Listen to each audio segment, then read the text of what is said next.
everybody. Welcome to Impossible Coin. This is Brian Cartwright. I am joined today by Rocky Hardy from El Paso and Tegan Somerset from somewhere in Ohio. Yes. What's up, y'all? I'm chilling. Yep. I'm good. If you're wondering why there was less of the normal fuckery at the beginning of the show, it's because I'm currently building my power level because I am designing a role-playing one-shot which will require maximum use of Impossible Coin fuckery. So I need to save my energy. Oh, that's fair. Okay. Yeah. So, don't you worry. Festival Hardbody, Champagne Fresca, and all of your heroes will be back soon. Tweet to us at Impossible Coin which of your heroes you would like to see in this one-shot. Honestly, that's a great idea. So I guess just to give our listeners a general idea as to what we're doing is that for the holiday season, one of the things that we are going to be doing and is a role-playing one-shot where I, as the DM, will lead a cast of characters which are regular Impossible Coin, I don't know what you want to call them, characters, heroes, guest stars, including Festival Hardbody, including Champagne Fresca. I'm not sure if microtransaction makes the cut because, like how much fucking around has microtransaction really done on the show? I don't know. So basically, these characters are going to attempt to storm the White House to save Christmas because Trump is still there. As I recall, is she a Chipotle girl, Rocky? I'm what? sorry. Jesus Christ. Chipotle? Look, Never mind. I don't want her. I'm over her. No, goddamn it, Rocky. I'm getting the place wrong. Help me. What? No, it was a new burrito place. We don't know what it's called. It's never been discussed. Okay. All right, so hypothetical burrito girl. So, they're going to rescue hypothetical burrito girl and save Christmas. It's possible that there may be a flying sleigh pulled by ostriches. That's still up in the air, as with the sleigh. But yeah, so let us know, which are your favorite ridiculous, dumb as fuck Impossible Coin in-jokes and characters that have appeared over the course of the history of the show, and I'll see, which of them are feasible to fold into the campaign for your amusement. I don't know a way to fold in a time-traveling, extra horny Alexander Hamilton yet, but I've been thinking about it. I mean, it's the White House. It can't be that hard. I guess that's true. That's true. So, yeah, that's in the works. Plus, we've been, doing our usual, holiday prep, which is just, shoving fucking garbage into our eyes. And our brains. Yeah. And the more I thought about what we watched on Thursday, the madder I got. Oh, God, it's gonna be so good. I cannot wait. I can't wait to see how the rest of that trilogy shakes out. It's gonna be so bad. Yeah, just But you'll get those in December. Yeah. So. That's what's up. We're hard at work for you. We're producing the content. And, the Beginner's Guide to Wrestling show is coming together. I think I'm going to call in some additional talent so that way it can be more conversational. Because I always prefer conversational podcasts to, hello, please allow me to explain to you this. I prefer engagement. It's just a thing I like about formatting. It's one of those rare times where I will put my foot down and go, yes, this is my podcast. Conversations are better than, hello, please watch my PowerPoint. This is not slamming anyone's PowerPoint, but slamming PowerPoints in general. Okay, so, Tegan, earlier this week, I posted a thing generally to the internet, which you decided was a question directly for you. It was a question for me. You did not ask that question of the internet.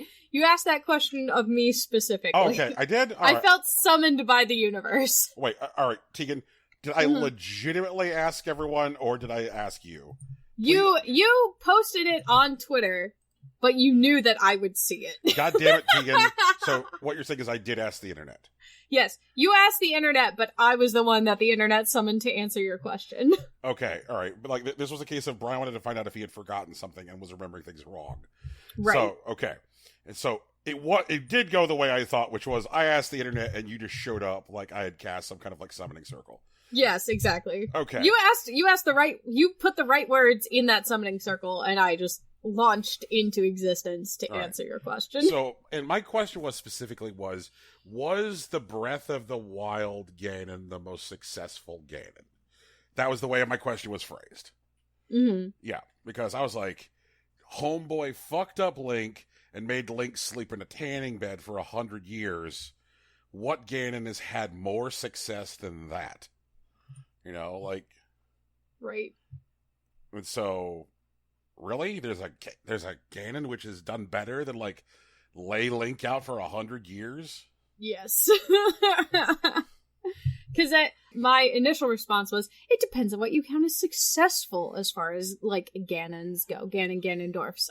Because if you go specifically on, like, defeating the hero specifically, then you're looking at Ocarina of Time Ganon, who defeats Link and sends us into the Dark Age in the third timeline.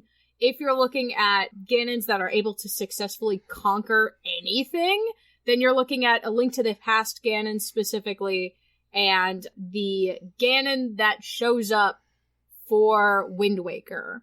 Not, like, Wind Waker Ganon, specifically. Those two are the most successful as far as that goes, because Ganon in A Link to the Past makes it to the Sacred Realm and ruins it, because he basically conquers it while he's trying to find the entire Triforce.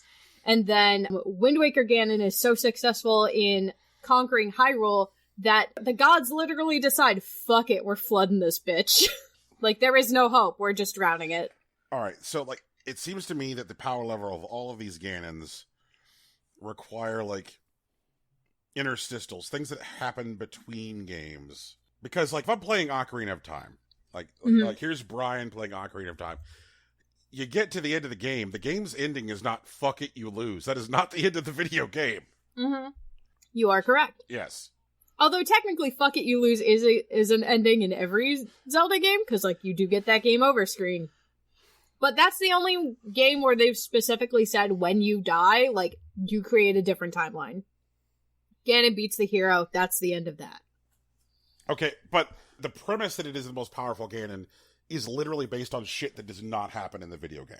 Yes, you are correct. Blame Nintendo for that one. Okay, that's not my fault.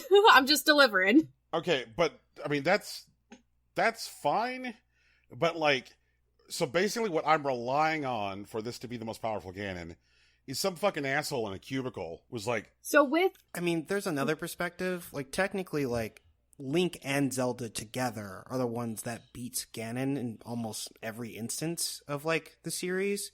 Right. Mm-hmm. And the reason Link loses in Breath of the Wild isn't because of Link, it's because of Zelda. Like, she's not able to harness the power of the Triforce of Wisdom, and she's not able to support Link the way that she has in pretty much every other Ganon fight. The way that she needs to in every other Ganon fight.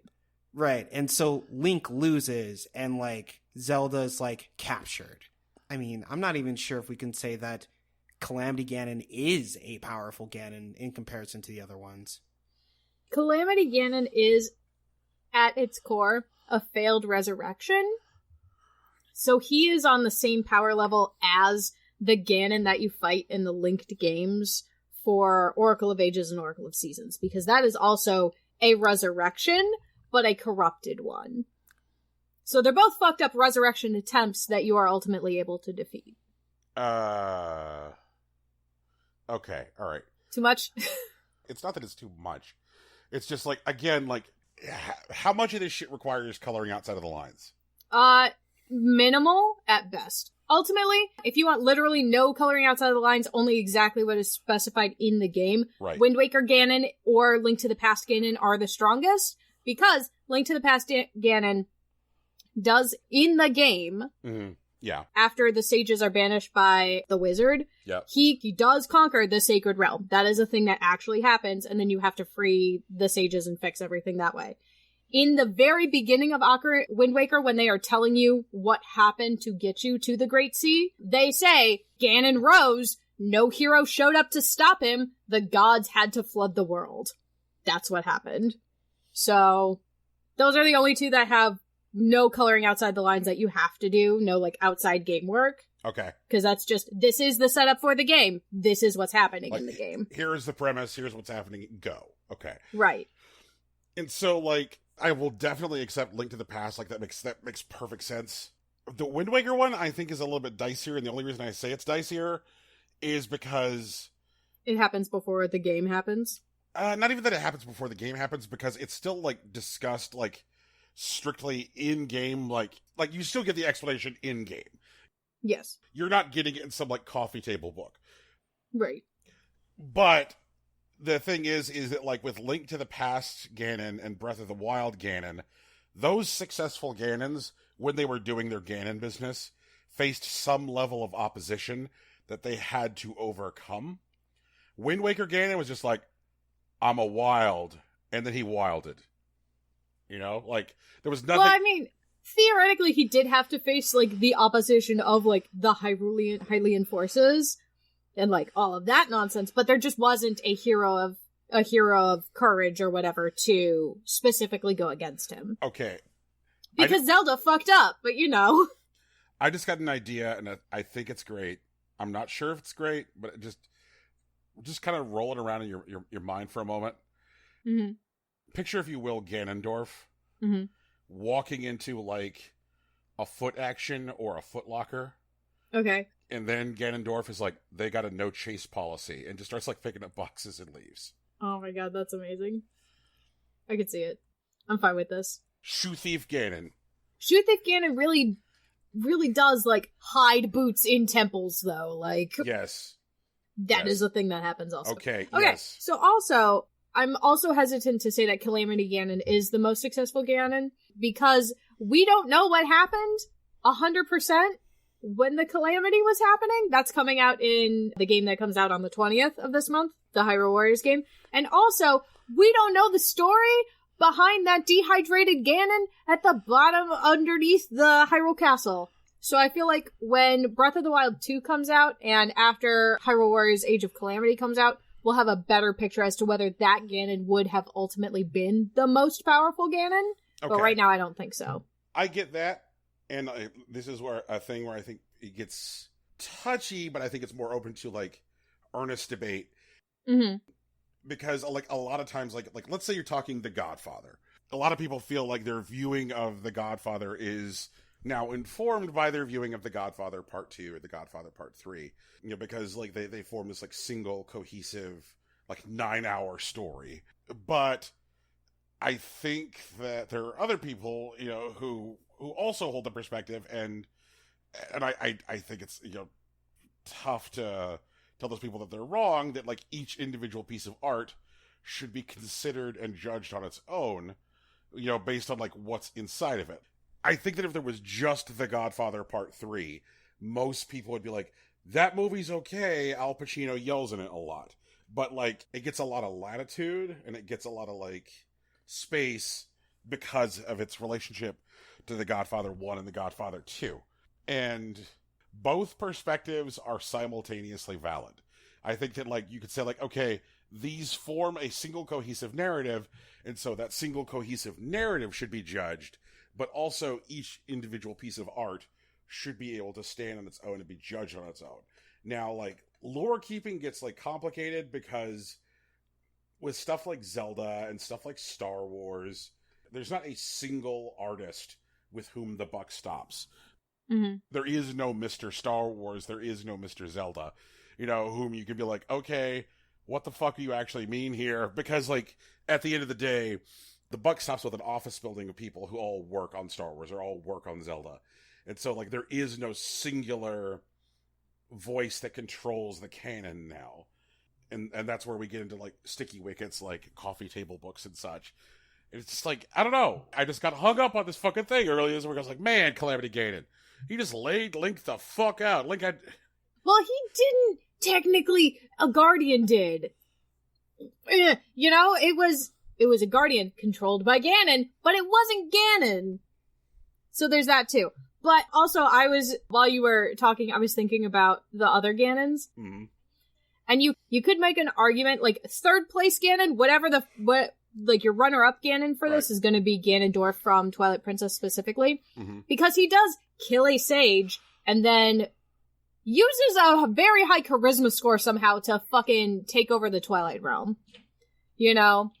So there's that, but he does ultimately, like, get fucking wrecked by the Link-Zelda combo. Like, So he's gonna be your runner-up Ganon because he specifically kills a sage. Is Ganon like a beefy sorcerer? Yeah. I think he's a wizard barbarian. He's like a wizard knight. I'm interested in that. I'll look into it. all right, and I know that this idea has come up on this show before. I know that when the last time this idea came up on the show was like in year one, when like all three of us were like fucking hip deep in Breath of the Wild all the goddamn time. We're like, I just really wish that Nintendo would just for once rotate which one of the three had which piece of the Triforce. Like, I just... Dude. Do you know how many AUs there are where it's like everyone is just slightly to the left? And not even like slightly to the left in that like they all have different things, but just like they all have their same things, but like Ganon is actually canonically a good royal advisor for Zelda. Oh, like and Link is an outsider who comes in. It's that kind of rotation instead of like Ganon always being evil. It's like, no, Ganon's on the good side this time. Yeah, like a canon, like, or what's it called? Like comic AUs, like where they had like Alex Luthor, who's like the sole hero versus like the villain league or whatever. Right. And I just think about like how fucking happy and how ecstatic, you know, like just the whole world of nerds was when Castlevania Symphony of the Night came out, and it's like, hey everybody, look. You know, do you seem to be a Belmont? Do you have the look of Belmont about you? Oh no? Is there something else going on here? I just think that like a Zelda game where you are either controlling Zelda or Ganon would probably get everybody fucking tingling. Like, super hard. Like, please, for the love of God, let me fight Link. Let me fight Link. Let me just fucking knock him down. Let me do it. Dark Link? Do you mean Dark Link? Oh, God. No, you mean Link. I know you mean Link.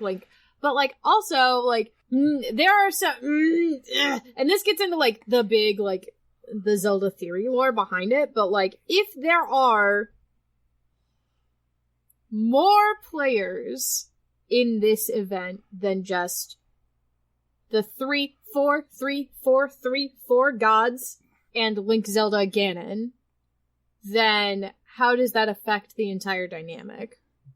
I think he's more a product of circumstance. When it's Ganondorf, like prop Gerudo King, I think it's more a product of circumstance than just he has the Triforce of Power and now he's automatically evil.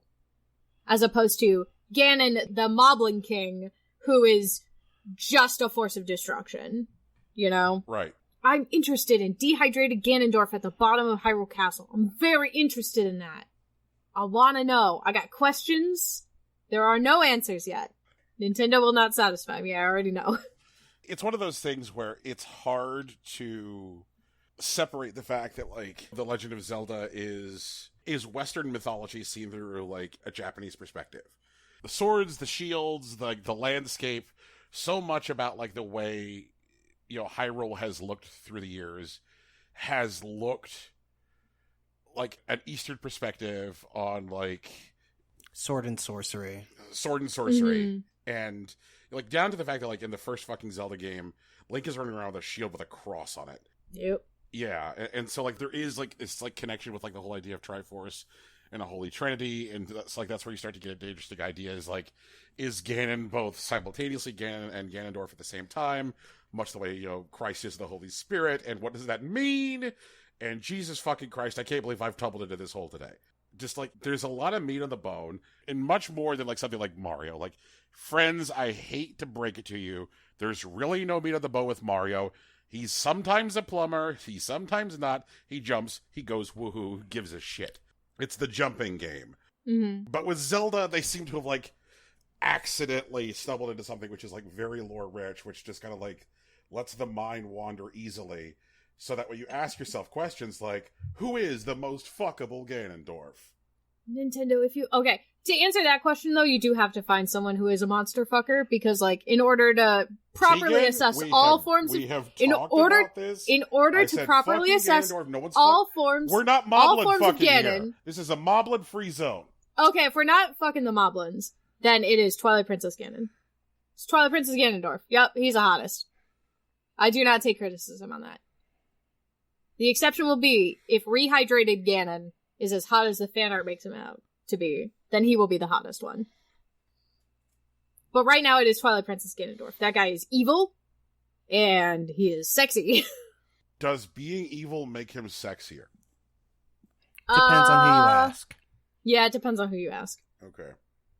It's definite. He's got big, like, Dom sub energy, you know? Like a Dom looking for a sub. Right. But, like, he wouldn't be an ass about it. He'd be an ass about it. He would practice aftercare.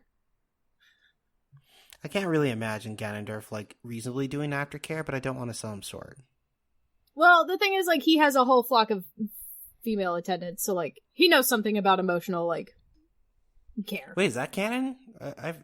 Ganon is the Gerudo prince. He is the only male born to an all-female tribe. Right. Tribe every 100 years. That's what happens. So he knows about emotional intelligence, and he understands how to manipulate people. See, like, but in that context... Which is part of how he gets in that, like, in those places of power. I've always thought of, like, Gerudo King Ganondorf as more of, like, a Henry VIII type of character.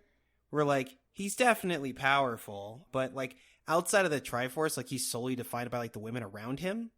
And, like, he obviously has some amount of intelligence to become, like, an advisor to, like, the King of Hyrule in, like, Ocarina of Time and, like, etc. Mm-hmm. But I don't know how, like, charismatic I'd call him specifically.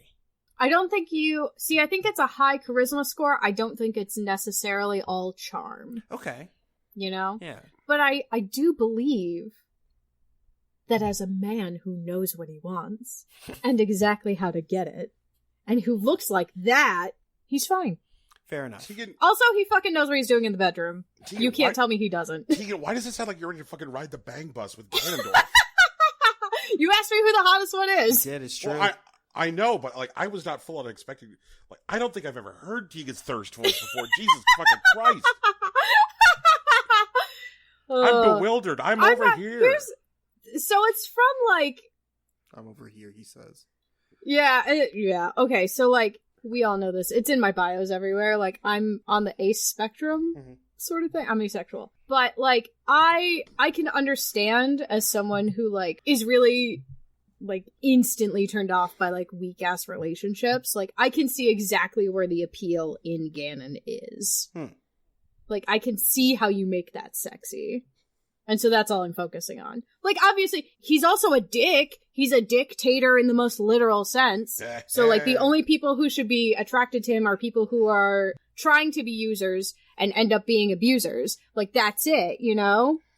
Like, I get the sense that, like Ganondorf is the kind of guy who has, like, a string... Like, is it possible that Ganondorf at some point has worked at a fucking carnival at the booth where you get to shoot things, and he has, like, an ex-girlfriend who really wants to call him, and, like, she goes to, like, the Kokiri forest and, like, you know, stays with her friends for the night, and is like, hey, can I please have my phone? I just want to check to see if my mother called. And then, like, you know, one of the little Kokiris goes over to a cabinet, and then, like, the girl chases her over and then, like, hands her a banana, and it says, I'm a liar on the banana. Right. I'm pretty sure I've read that AU before. Okay, you know, it just seems to me that, like, there'd be people who know that, like, Ganon is going to fucking just, like, use them and abuse them and treat them like shit. They're just like, just wreck me, Ganondorf! Wreck me! Okay, based on the limited amount of information we have on the Gerudo lore, specifically from Ocarina of Time, less so in Majora's Mask, not Majora's Mask, Breath of the Wild. In Breath of the Wild, they seem much more open. They talk about traveling to find males that they're interested in and all of that. But in the Gerudo lore, it's basically the guy gets what he wants. He is the only man every 100 years. Right. You want to be his woman, you know? And what do you do to be his woman? Like, that's the whole thing from the Ocarina of Time. Like, and that's super sexist and very bad. Like, have Gerudo... Like, okay. Okay, so, like, the fanon lore that makes the most sense is that the Gerudo were once one tribe of men and women, and they were ultimately separated into males and females as punishment for the corruption of Ganondorf. So because Ganondorf tried to wreck everyone's shit, the gods punished them by separating the men and the women, made it so that the women every 100 years would give birth to a tyrannical leader, and turn the men into rocks, and that's where the Gorons come from. Okay, but this is also just people on the internet. Yeah, but also the Gorons are canonically all male. There aren't female Gorons. Right. There are only female Gerudo. But back to Anyway. Okay. Back to real world. I mean, if we go back to real world, we don't have an explanation. There's only women Gerudo. There's only male Gorons. Who knows how that happened? And like, I guess. Right. What do we do? There are only women Gerudo, and we know that every 100 years they give birth to one man. That's it. That's what we know. Mm-hmm. That's what we got. And also they have big time, like, spiritual powers. And they're also very good warriors. Right. And they're tall! They're tall. Mm-hmm. Tall. They're Very tall. tall. It's not a short Gerudo. They're tall. They're tall. They're shredded. They have, they all have jawlines that can cut glass. Has the portrayal of Gerudo ever been as, like, thirsty to the fore as it was in Breath of the Wild? Like, I really feel like there was a lot of thirst in the portrayal of the Gerudo in Breath of the Wild. Like, Did you play Ocarina of Time? Like Majora's Mask? Like, Gerudo are still there. They're like still like leggy and like attractive. I mean, maybe a bit witch-like, but some people are into that. Okay, well, I mean, like, some of the... I guess what I'm getting at is, like, in Breath of the Wild, like, there is some dialogue where you're just like, damn. Like, where it's... I don't know what you want to call it. Like, they're... In Breath of the Wild, the Gerudo are a race and a tribe of people. In Ocarina of Time, they are the bad guys who give rise to the bad guy. There's a certain level of care put into creating, not sympathetic characters, but like making them more human and less just like, this is where the bad guys are from, than there was in Ocarina of Time. Because in Ocarina of Time, it was basically like, there's one good Gerudo, she's the Sage of Spirit. Everyone else is trash. Right. So instead of having the token good Gerudo, like we did in Ocarina of Time, we have a more complex society that is majority women, except for the one man that shows up every 100 years. And you get to see a little more of the intricacies of actually running an all-female society. And part of that is, how do you get more Gerudo when they're all females? And so I feel like there was a lot of emphasis in Breath of the Wild specifically on, like, this is how that happens. The Gerudo grow up in this town, in the village. They learn all of this stuff. Then they have to learn how to interact with boys, because no boys are allowed in this town. And then, as part of your coming of age thing, you send your daughter off into the world to find a man to mate with. And hopefully he's a good dude. I swear to God. I'm playing this fucking Zelda game that's coming out. I guess, what is it, Friday? No, is it Friday?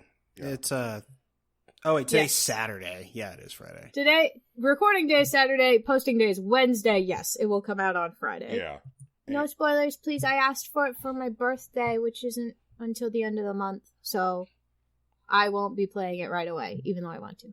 But I'm also sitting here just kind of like wanting to like chew on like a mainline Zelda game? Yeah, I'm like, God damn it. I'm like, I just started fucking playing Earthbound again. Like, do I really... I need to play the video games of 2020. I'm just really here. I'm stuck. I'm pulled in. I'm in a Zelda mood. Sorry. Oh, no worries. No, I'm not sorry. That's a lie. You know. This Zelda is not going to be like a Zelda, though. Have you done the demo? I've not yet done the demo because I'm a big Warriors fan. Like, in addition to like I think you guys know, like I like Dynasty Warriors. So when they started doing these things, I was like, hooray, this is good. And I really enjoyed Hyrule Warriors. Like, it was my jam.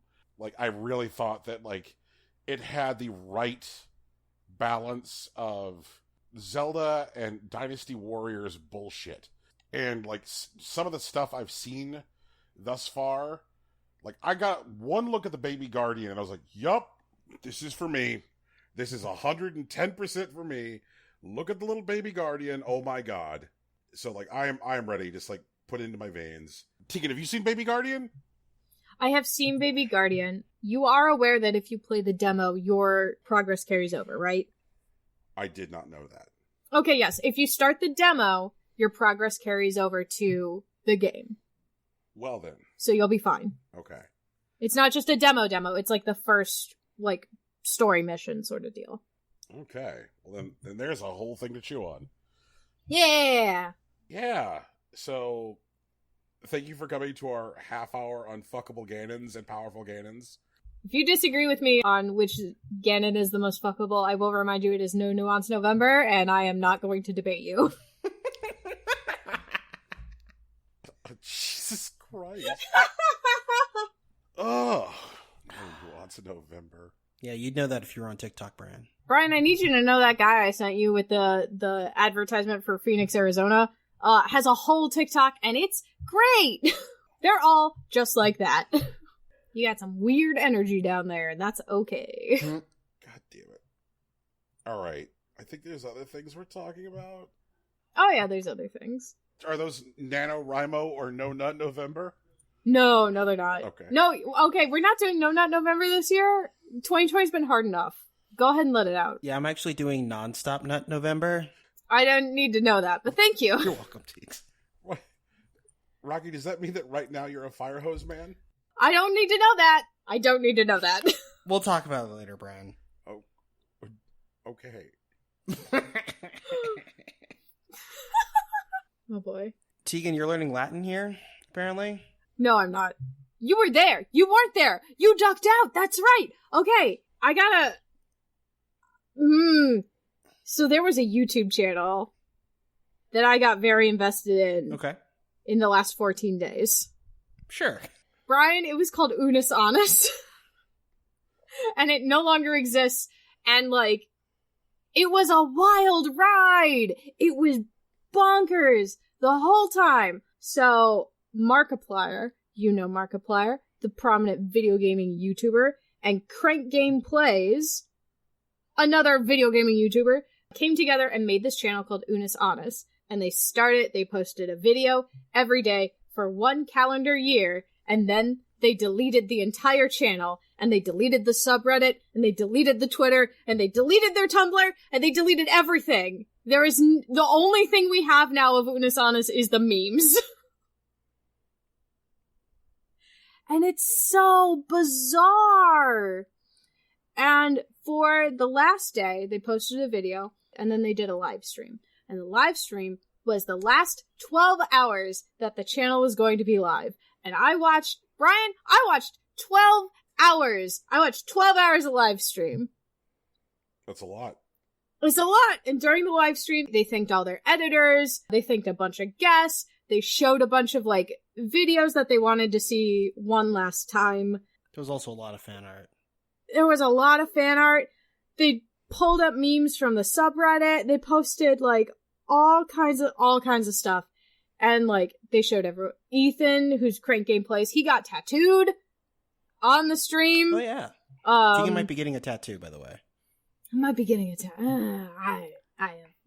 We'll see. I still like it. We'll see. And, like, it was wild. It was wild. And then all of a sudden they were just like, this is it. We were here. Like, remember? And then they just deleted everything.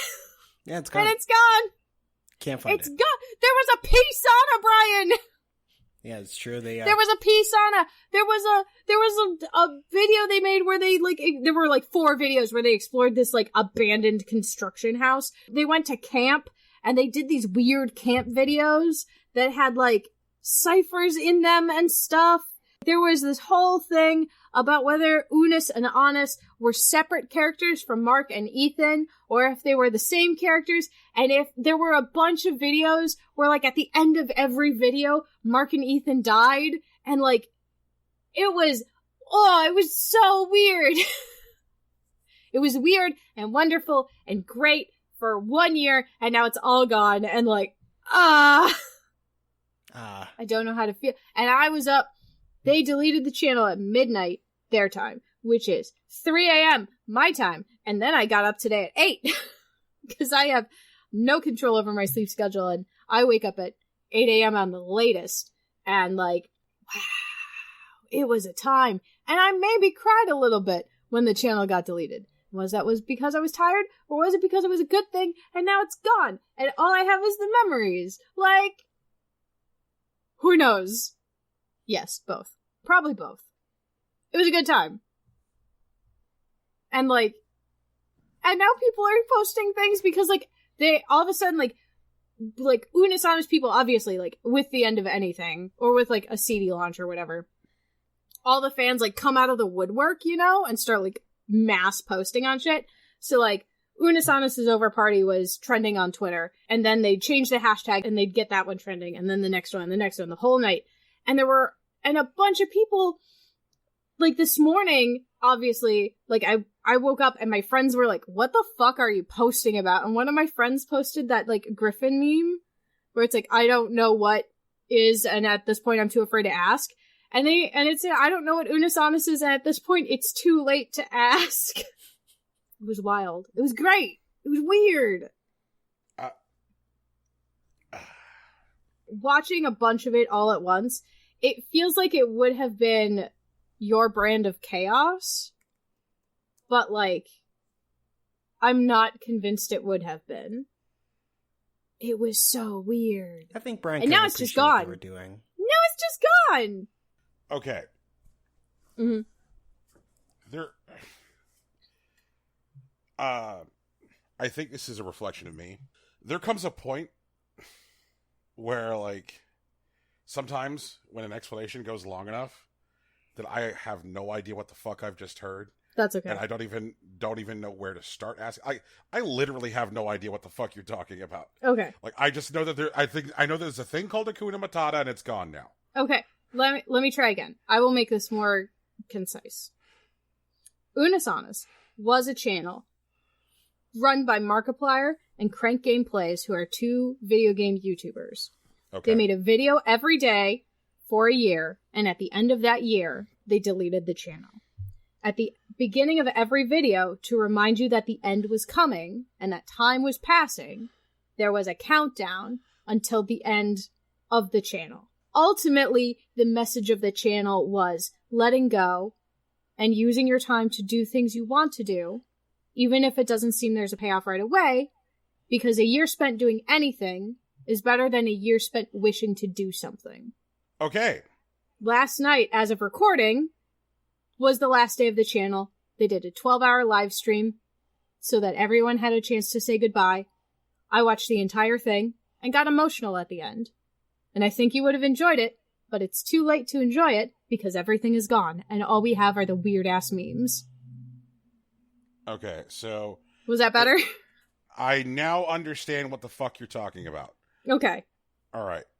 Awesome. In fact, I now know language I could use when things get like this. I'll just be like, hey guys, you went too long. I don't know what's happening. I'll just say that. Okay. Cool. Sorry. No worries. No worries. I get excited and then I start talking in circles, and I understand that's frustrating. No, this is an I'm old and I'm currently collapsed beside a cow skull in the desert dying thing. Fair. Death comes for everyone. It does. Memento mori. Some sooner than others. And it's spelled UNUSANNUS. Yes. Okay. All right. Cool. And so the only place I'm going to find this content now is going to be on places like Daily Motion, where they just don't give a fuck. Possibly, yeah. I guess Rips could end up there, yeah. Yeah, and one of my friends last night was saying, well, the whole thing's probably already on Pirate Bay. And I'm like, but one, that's not in the spirit of the channel. Number two, like, they did say they were actively going to be saying takedown notices, not, like, copyright claim notices, takedown notices for everywhere they could. They're like, memes are fine, like, we just don't want full episodes being uploaded again. It was a time. It was a weird year. And Unis Honest was a weird channel in a weird year. And they did a good job with it, I think.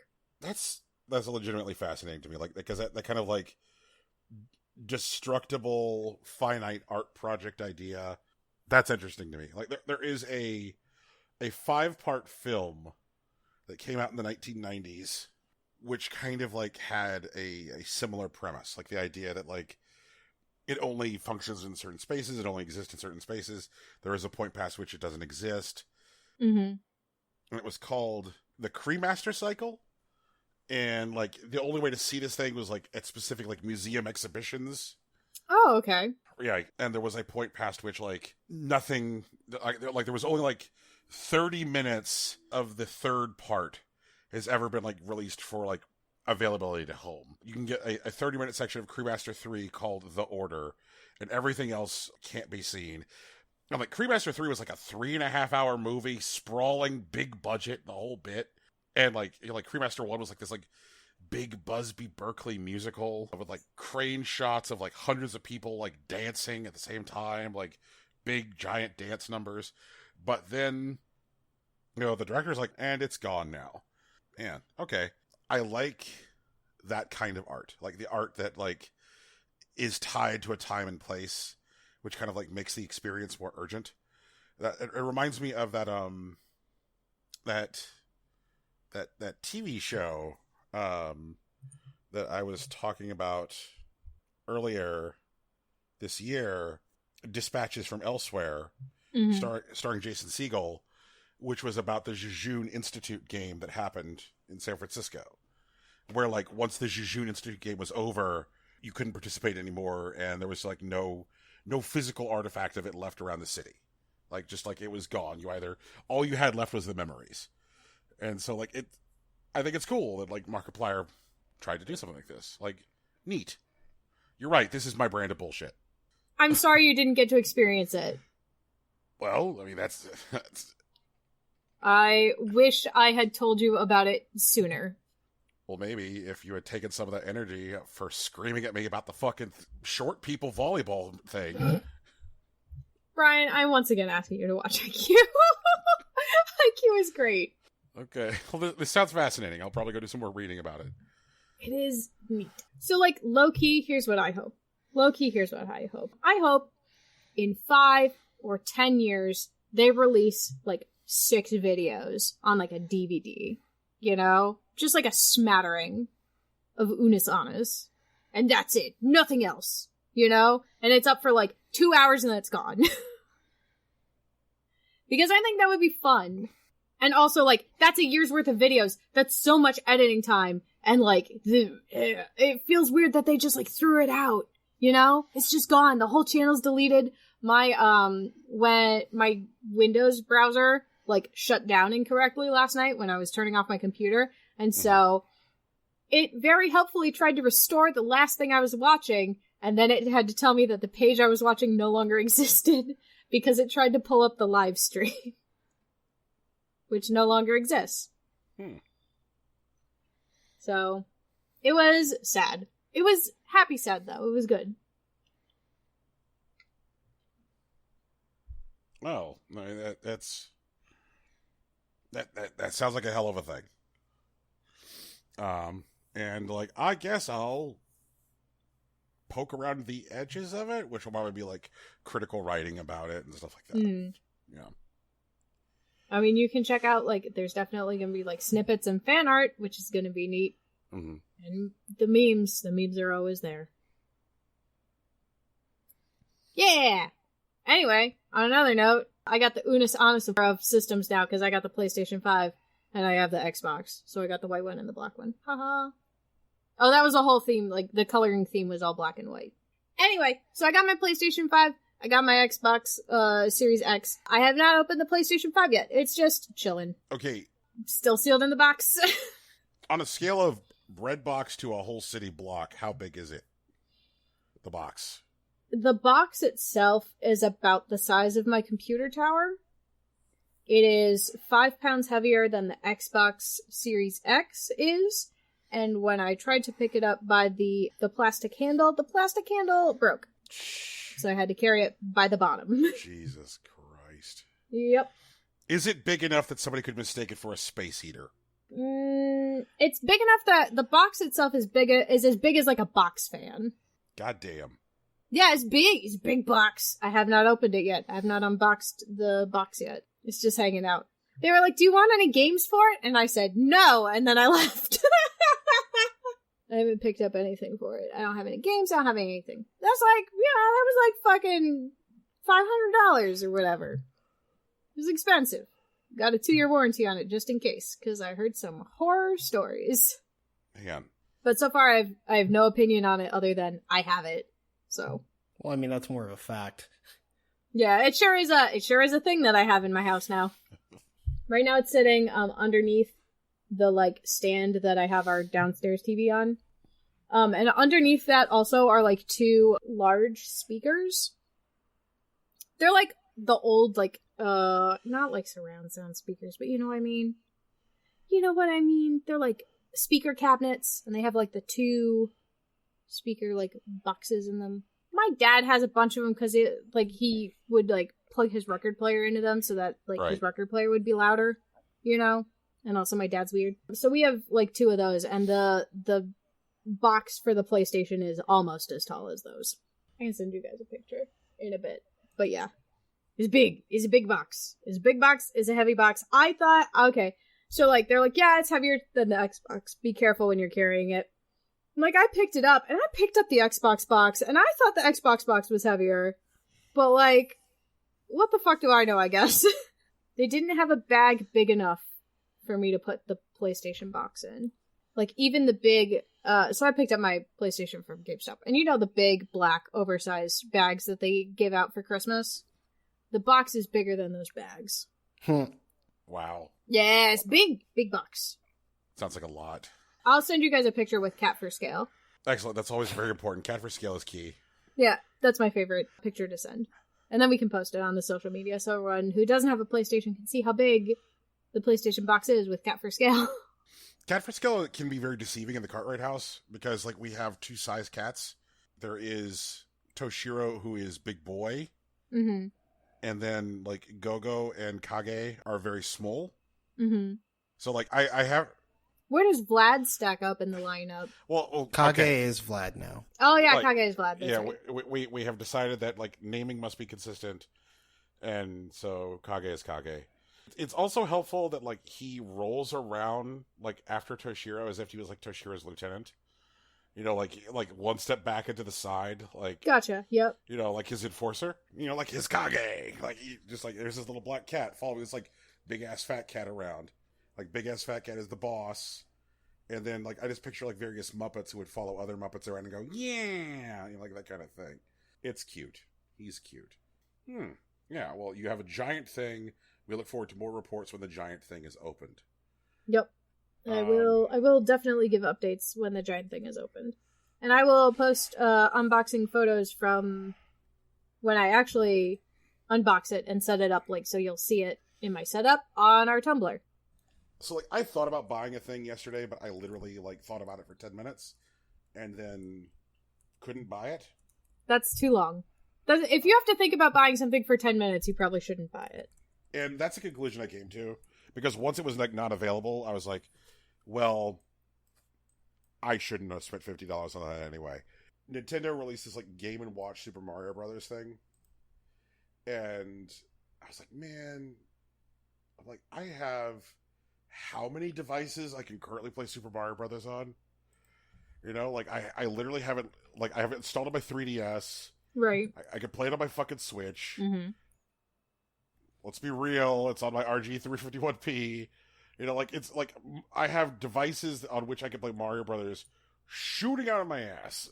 And I'm like, what do I really need this for? And I'm like, well, I need it because of its handsome Famicom colors and, like, you know, gold and maroon tones. And I'm like, oh. And then by the time I went back, sold the fuck out. Already, like, being sold for $100 by shitty scalpers. And I'm like, well, fuck me. So I'm like, I'm taking it as a lesson that it was important that I didn't buy that garbage. And that, you know, like, there's a couple of video games I need to buy. I need to buy Assassin's Creed Valhalla, and I need to buy Hyrule Warriors 2, Calamity Boogaloo. So, and Watch Dogs. So, like, it's better that I didn't spend $50 on, like, a fucking thing that literally does a thing that I can do on a zillion other boxes. But it's so goddamn cute. Mm-hmm. Also, I think it's Hyrule Warriors 3 Reloaded or whatever. This is only the second Hyrule Warriors. That doesn't sound right. You sure? Yeah. No, it is only the second Hyrule Warriors. Okay, my bad. Yeah, the reason it feels that way is because with the Switch, we are suffering through an entire generation of re-releases that Nintendo treats like new products. Oh, yeah, that makes sense. You know, like Hyrule Warriors came out on the Wii U, and then when it came out on the Switch, it was like, hey guys, look, Hyrule Warriors. Like, okay, all right, fine. Like, I will kill whole, hordes of mobs again. Like, I'll do it. But, man.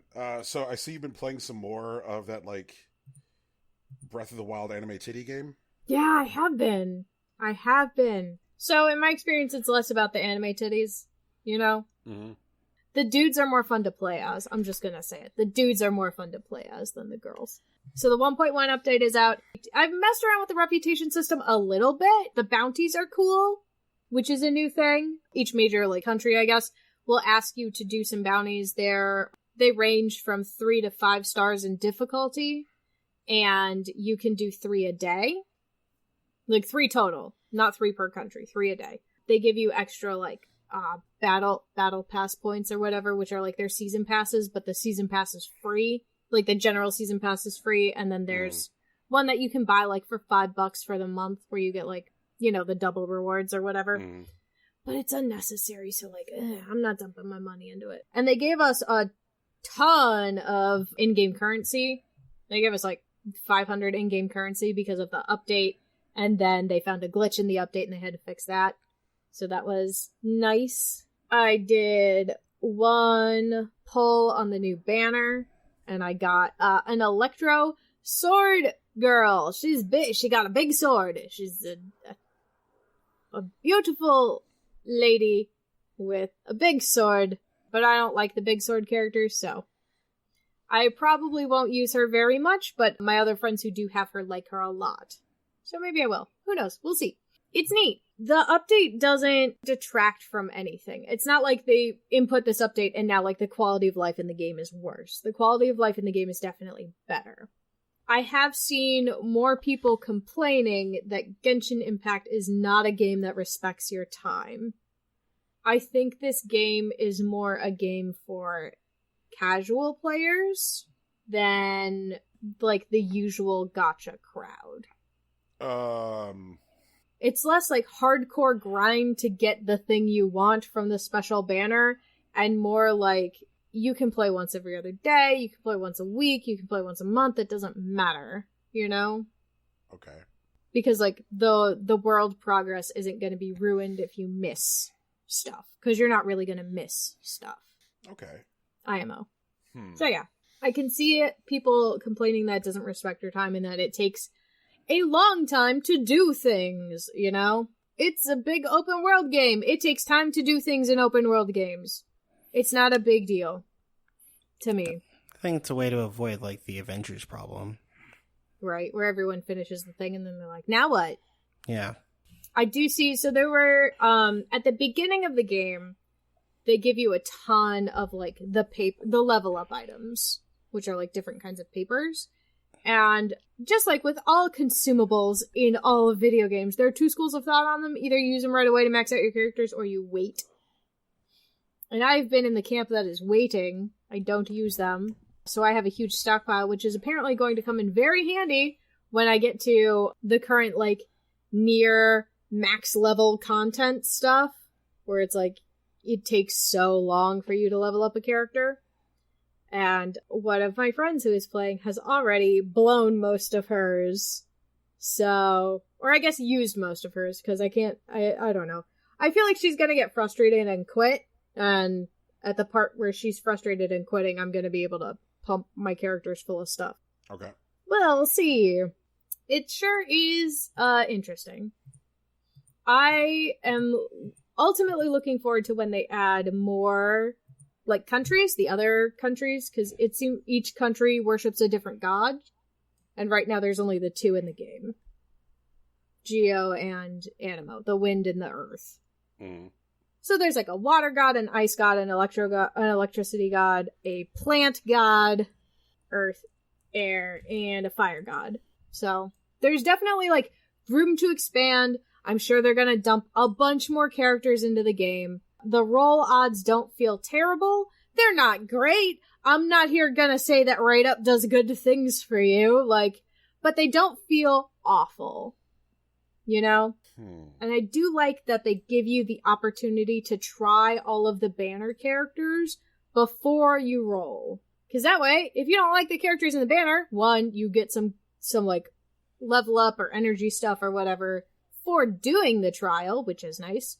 And two, you know whether or not you want to waste your in-game currency on the roll, because if it's for characters you don't like, there's no point in rolling. Okay. I'm still not sure if this thing is for me, but... That's fair. Yeah. I'm also not sure if this thing is for you. I think Raki should try it. But I don't know if this is for you specifically because of the complaints that it takes lots of time to do stuff. And I know you're someone who really appreciates it when a game respects your time. Yup. And that's specifically why I brought that up this week. Yeah. Yeah, that is definitely a big-ass deal to me. Yeah, and I'm a person who I don't give a shit. I'll do lots of stuff, I'll do nothing, like, whatever. I'm here for a good time, and as long as the good time is pretty, I don't care. Well, as far as, like, games not respecting my time, there was a major change in Hearthstone this week. Oh, yeah? Yep. They done rolled out a battle pass. Oh. Yeah. A good kind of battle pass or a bad kind of battle pass? Well, the way it works is the battle pass will be offered 3 times a year, timed with each expansion of cards. So, like, when the new cards come out, that's when the battle pass rotates. And the battle pass has, like, 55 levels in it. And throughout the battle pass, you have an opportunity to earn new card backs, earn new hero portraits, earn gold. And when you prestige, you just earn 150 gold per level.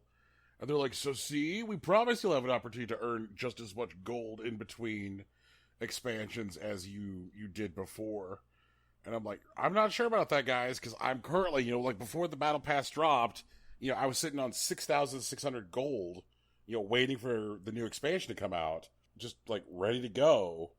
And I'm not sure, like, based on the available math, that, like, I will be able to accrue gold as quickly. Because, like, the way it worked before was your daily quest would, like, give you some, like, fixed amount of, like, gold, like, somewhere between 40 to 100 gold with, like, a pack of cards costing 100 gold. And now they're, like, pleased to do the assigned things in the battle pass.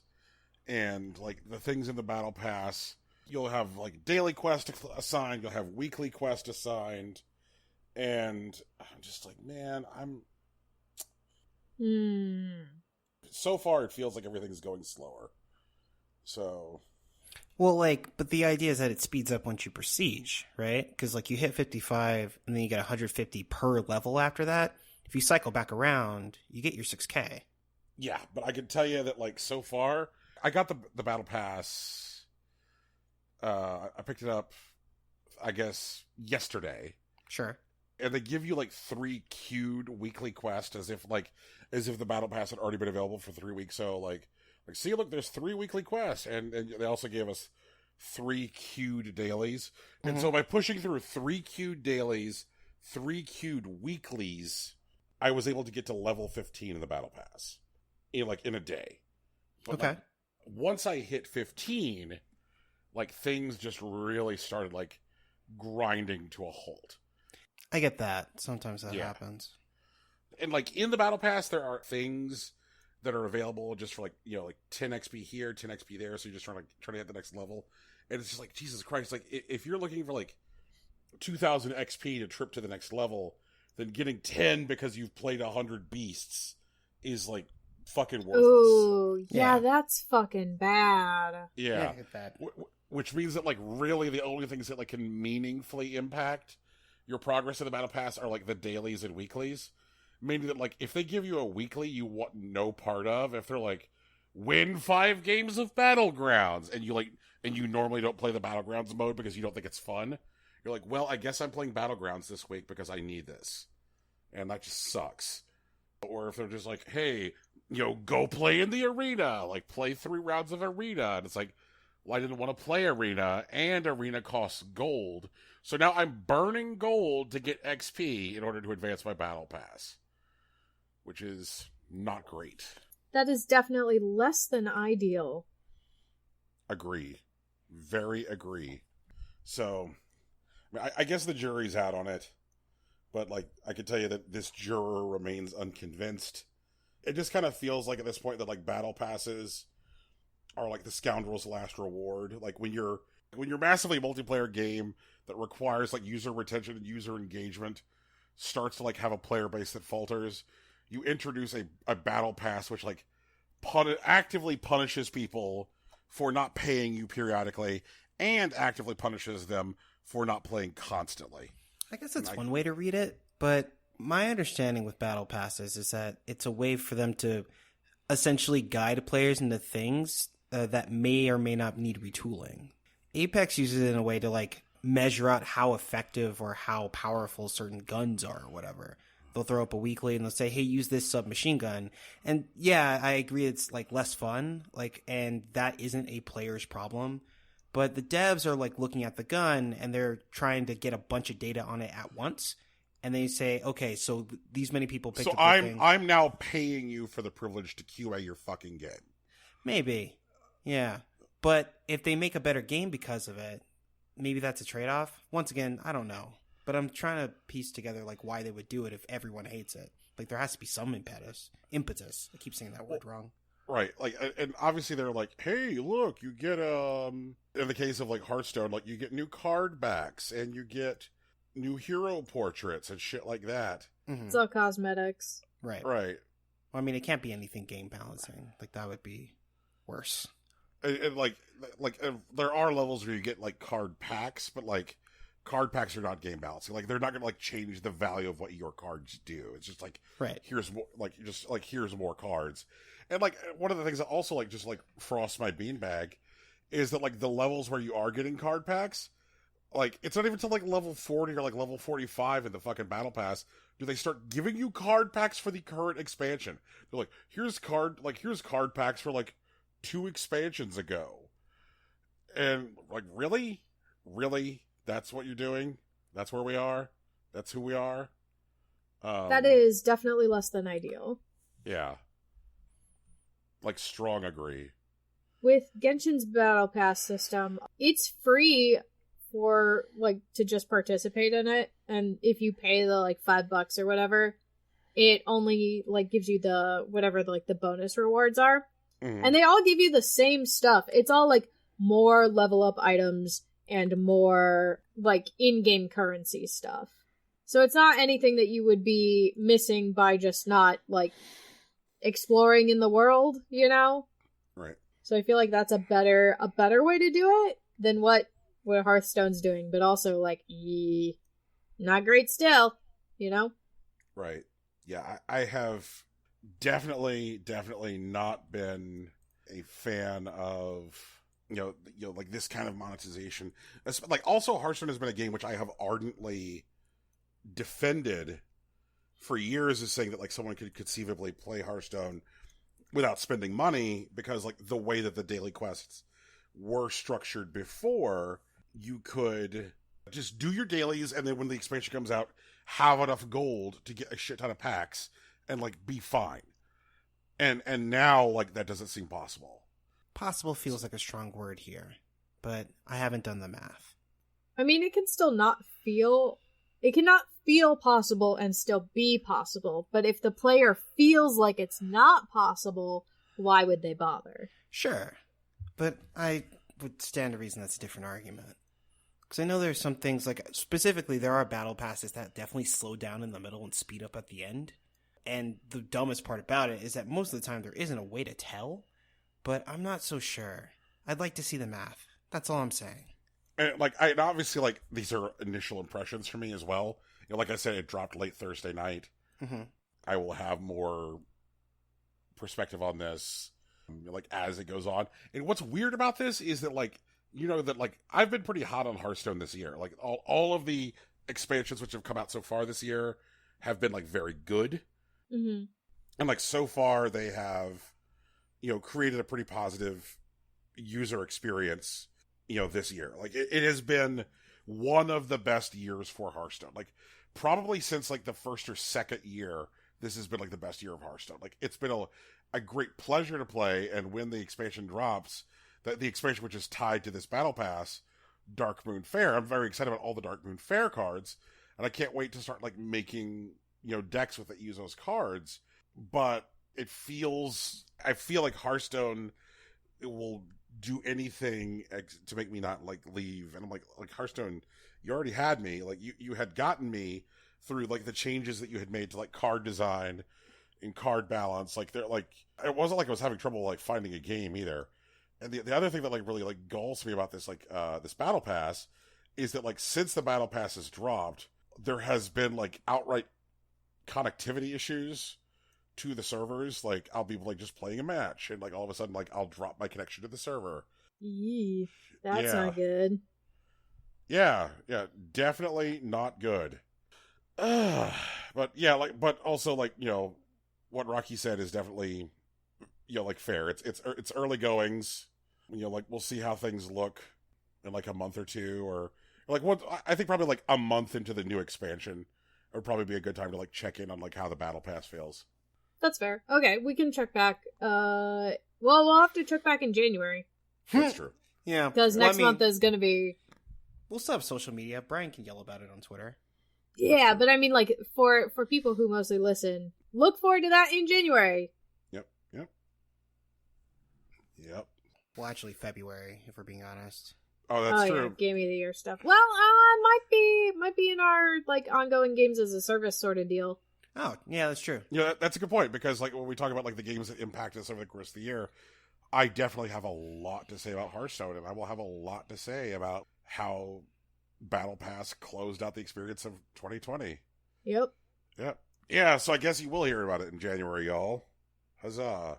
So, trying to think if I have other business today, and I mentioned on Twitter that I updated the firmware for my RG 351P, and I kind of wanted to, like, shout that out and talk about just, like, again, how positive the experience of owning it is. And I updated mine, and now my RG 351P plays PSP games virtually without exception flawlessly. Ooh. Like, absolutely, like, great experience with the PSP games, which is cool because there's, like, a shit ton of, like, RPGs for the PSP, which I've never really, fucked with, and I'm now looking forward to doing so. So, like, yay! Like, also it was really easy to update, and the particular update I went with makes it, like, really, really clear, like, what emulators you have installed that you don't actually have any, games for at this time. So that way, like, when you're looking at, like, how your space is allocated on the device, you're like, well, what's taking up this space? You're like, oh, that's my Sega CD emulator, and I don't have any Sega CD games loaded right now, that kind of thing. Oh, that's cool. Yep. I wish my other stuff did that, like my freaking phone. Yeah. So, like, it's a very clean UI. It's become, like, very easy to now, like, sort my favorites, like, based on emulator, based on year of release. It's now also just doing stuff like automatically pulling original box art, which is neat. Which is, like, what inspired me to just be like, I was like, yeah, I'm going to get in there and play Earthbound, just start fucking with that again. But we'll see how long that lasts. I may end up just, like, playing a Zelda game. Like, I know that there are some, like, Zelda gaps that I have mentioned in the past on the show, like, never having finished Minish Cap. So, like, it could be that, like, I just jump in there and do that. Minish Cap is a cute one. Tell me what you think of the lore in Minish Cap. Will do. The other thing I wanted to, like, yell about this week was just how fucking good The Mandalorian is, and just, like, beg people to watch it. Like, and I know that that's just, like, Jesus, Brian, like, what low-hanging fruit is that? Like, you're telling people to watch fucking this. You're telling people to watch the Star War. Of course they're watching the Star War. Now, are you telling specifically people who have enjoyed different Star War in the past to watch the Star War? Or are you also asking people who have not or did not enjoy the Star War to watch the Star War? That one. The second one. Ooh, tell me about it, because I Yes. I am in that camp. Okay. So one of the things that like bothers me about Star Wars is that for the most part, Star Wars is like about a thing that I will call the divine right of kings. You know, like Star Wars is about like people who have a predestined right and predestined authority settling into that right and settling into that authority. Yeah, it's like Space Fire Emblem.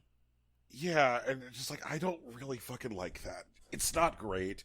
And honestly, like it's something which I feel like connects even more poorly in our culture now. Like when the first Star Wars movie when it came out was a story about a fucking kid who lived on this farm with his uncle and his aunt, was bored as shit, and he just wanted to go into town and be an asshole. And then he meets an old guy in the desert, and the old guy in the desert is like, hey, why don't you come with me on this crazy adventure to rescue a princess? And like, as the story is told, he has no claim to that adventure. He's just an asshole who's like, you know, hitching a ride with this like smuggler dude who like has like a giant like howling monkey bear like co-pilot man. And he and these robots and this old guy go fight a guy with a huge helmet. You know, like it's wild. It's wild. And then comes Empire Strikes Back, which is a great movie, but the thing is that like there has to be like, unfortunately, Empire Strikes Back demands that there be a movie after Empire Strikes Back where they have to like dig into this whole like revelation that like Luke is Darth Vader's son. And you're like, well shit, I don't fucking care or like that. I liked the story of a dipshit kid, you know, who was just like running around the galaxy, doing what he wanted and like kind of considering the consequences and just like getting into like adventures. That's certainly a take. Well, I mean, I think he was like attached to the rebellion, but like Luke is like, I don't know, like, do we really feel like that like Luke fully understood the consequences of all his actions in the original Star Wars movie? No. Yeah. He didn't. But that was kind of the point. Right. Like, he grew into it with, like, A New Hope. Like, well, A New Hope is the first Star Wars movie. Oh, sorry. Return of the Jedi. Excuse me. I always think that the first one should be called The New Hope. But, like, I mixed that up. Okay. But I like Empire Strikes Back because I think it kind of, like, deals with the consequences of, like, running around, not knowing what the fuck you're doing, and like, going places where angels fear not to tread. Like, it deals with the whole idea of that he's just a kid looking for adventure when he like gets his hand cut off and then the bad guy tells him, I'm your dad. You know, like, we dealt with it. Like, we deal with the whole idea of, you know, like, there are consequences to these actions. But like, we get to Return of the Jedi and like now we have this like Luke running around who's this fucking dork. He walks around in this all black outfit like lecturing people and being like, oh, Jabba, if you give me a Han now, I'll let you live. And he's just like, he's this smug, entitled fuck. And, and it sucks. So you're saying he's a rich white boy? Yes, he sucks. Luke Skywalker sucks. Oh, God, that's certainly a read. I and, like, wish, and I know, like, I wish that instead of making new Star Wars movies, they'd rebooted the old Star Wars movies and just straight up switched Luke and Leia. Just let the entitled bitch boy be the prince of Alderaan or whatever, and let the badass girl who's just like, I'm the leader of the rebellion, fuck you, dad, like, be the one going on the adventure, you know? I feel like that would have been fun. Right. That's my take. So then we get the fucking Well, they did try that, for the record. And like, and I'm gonna get to like Last Jedi because I have feelings there too. So then we get the prequel trilogy, which is all just like garbage dumped onto your face. Like, it's like George Lucas makes a scat movie and you're the star. Like, just like here comes Lucas shitting directly onto your face. These movies are terrible. There's nothing about them which is even remotely redeemable. They're the fucking worst. Like, I don't think that he understands how people work. Like, I was just thinking about the Phantom Menace today, and I'm like, man, it's like hard to think of movies that are more racist than the Phantom Menace until they start putting blackface in them. Like, just like the absolute embrace, the gleeful embrace of these like shocking racial stereotypes in like the Phantom Menace, like where you just like hear Jar Jar Binks talking like, "I got it burns," or like the various like Trade Federation aliens. You're like, oh my god, this is so bad. And then like Lucas is like, hey guys, it wouldn't be a hat trick if we didn't also have fucking Watto here, to reinforce like all kinds of like stereotypes about like Arab people. So you're just like, Jesus Christ, this pile of shit.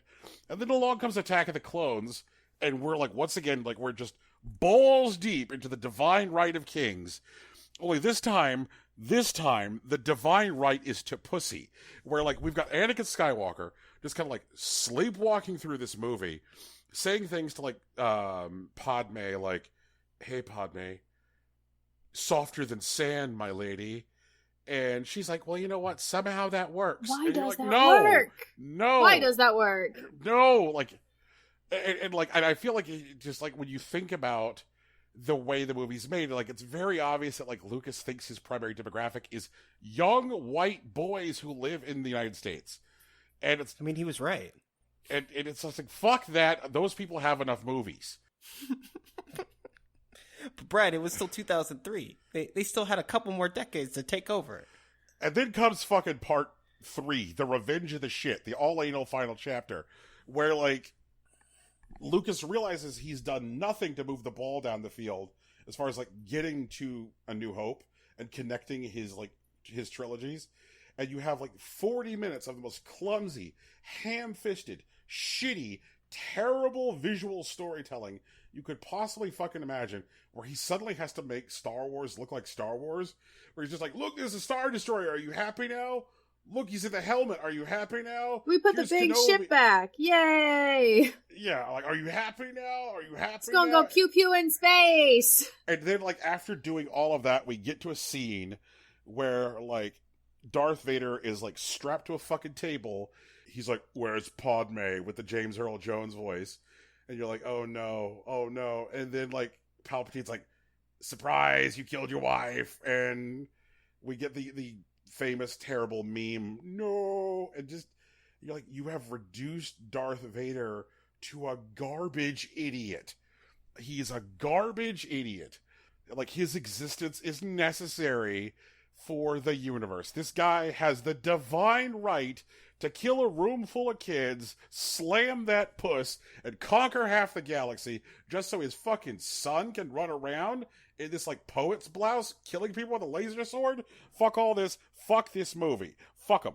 Now, that all said, I like Star Wars because it's, like, it's an adventure film about, like, teenage urgency. I like Empire Strikes Back because it tackles what it is to be irresponsible in the face of teenage urgency. It also has a legitimately compelling love story between Solo and Leia. Return of the Jedi is a pile of shit. And then you get to the sequel trilogy, and you get The Force Awakens, which is like nothing more than like a like shallow retelling of A New Hope. Like, down to the fact that like they still have like a giant thing that can blow up a planet all at once that they have to like deal with. They're like, hey, look, there's a thing that can blow up a whole planet, and they have to go get the guy, and then like the old guy dies at the end. Like it like mirrors A New Hope to the point where like anybody who doesn't see that like should probably like choose something like that, the Boloba route, to better their memory. And then comes like Last Jedi, which just like throws a hand grenade into all that shit beautifully. And it's just like, hey guys, you know how these movies suck? Fuck them. And like, Last Jedi is a great Star Wars movie about being pissed at Star Wars movies. And I love that. Like, you have Luke Skywalker doing stuff like derisively saying the phrase laser sword to Rey. And he's like, what are you worried? I'm not going to teach you how to use your laser sword. And get the revelation that Rey has no divine right. That she is a child of no one. And all of that just like changes the narrative so much. And so much of the movie is about like people not considering the consequences of their action. The sequence, you know, like where they go to the casino planet and like talk about the consequences of like arms dealers and like the true cost of war, and just like all of that shit is just fucking fantastic. It's a great movie. And like it's a movie that like interacts with its audience metatextually. Like I love the fact that when we go to this like planet at the end, which looks like it is a planet made of snow, which means that it's like you think that it's kind of like giving the audience a little bit of a hand job. Somebody like touches the snow, raises their hand to their lips, and then like realizes, no, this isn't snow, it's salt. And like, no, that is our director realizing the audience will feel nothing but salt watching this movie. And maybe that's why I enjoyed it. I drank that movie's tears, and I felt stronger for it. And then came Rise of Skywalker, which was just 3 hours of garbage. Like, there's tons of good criticism of that movie about why it's bad. But like, I have always preferred this universe when it tells stories about people who are not entitled to control that universe. Rogue One is a movie about people who are not entitled to control the universe, and instead it's just kind of like The Dirty Dozen, you know, or The Wild Bunch meets a heist film, and it's great. Like everybody's gonna die here, nobody's entitled to anything, fuck you. It's very sad. Or like Solo is just a movie about this fucking guy who gets like looped into an adventure with people and has to like fight Woody Harrelson, and it's a good time. Good times. But like The Mandalorian kind of like recaptures what was good about Star Wars in the first place, in that it's like something which is best when it is primarily influenced by external influences. And guys, we feast in. The show is so good. It's so good. The performances are all top notch, and it's wild to see, you know, actors just kind of like popping in for a minute or two to do something impressive or interesting. In the season premiere for The Mandalorian, the main character, the Mandalorian, who has got the little baby, right, the child, goes to Tatooine because he's looking for more Mandalorians to try and find the Jedi so that way he can return the baby to its people. And he comes across this guy wearing Mandalorian armor, and the guy takes off his helmet, and you know, our hero is all shocked because he believes that Mandalorians should not remove their helmet.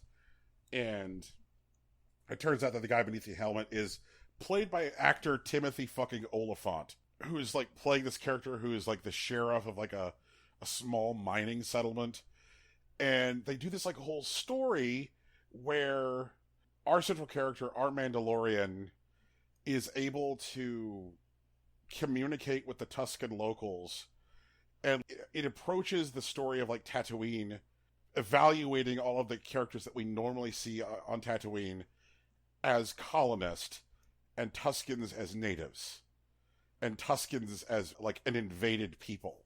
You know, and if you go back and you watch previous storytelling about, you know, Tatooine, which existed in the mainline Star Wars film, like that makes so much sense because there's so much of the way they've been portrayed has always been like this like very cloaked racist storytelling about indigenous people. Like it's very obvious that like Tuskens are like stand-ins for like Native Americans, and so to like have the Mandalorian like tell this story where, you know, like we approach that head on and we deal with it is fucking great, and it's delicious. And the way that the Tuskens communicate primarily is through a sign language, and the person that they brought to come in and create a whole new sign language is a deaf linguist who created a whole new language, like much like they created a language for like Klingon. Oh, that's very cool. Yeah. That is like, very cool. And like one of the things I love about The Mandalorian is that like unlike Star Wars has been for years, like Star Wars has been the kind of film series where they explain everything constantly, where they got to a point where they felt like everything needed an explanation, where they're like, this does this and this does this, to the point where like very famously in The Phantom Menace, like it wasn't enough just to have the Force anymore. They have to be like, oh, his midi-chlorian count is very high, and midi-chlorians are these microscopic, like having to explain everything all the time, which kind of like took the mystery out of it and took the romance out of it. And like The Mandalorian recognizes that not knowing shit is fun because it lets you the wheels in your head spin, and that sometimes let people have their headcanon because it's a cool place to be. And I think that that has value, like, because like so much of what is fun with science fiction and fantasy are like the unexplained cracks around the edges where you're like, holy shit, look at that. Like, what the fuck could that be? And, like, the way Star Wars has been for years is they would stop and pause and look directly at the camera and be like, here's exactly what that is. And Mandalorian doesn't do that at all. At all.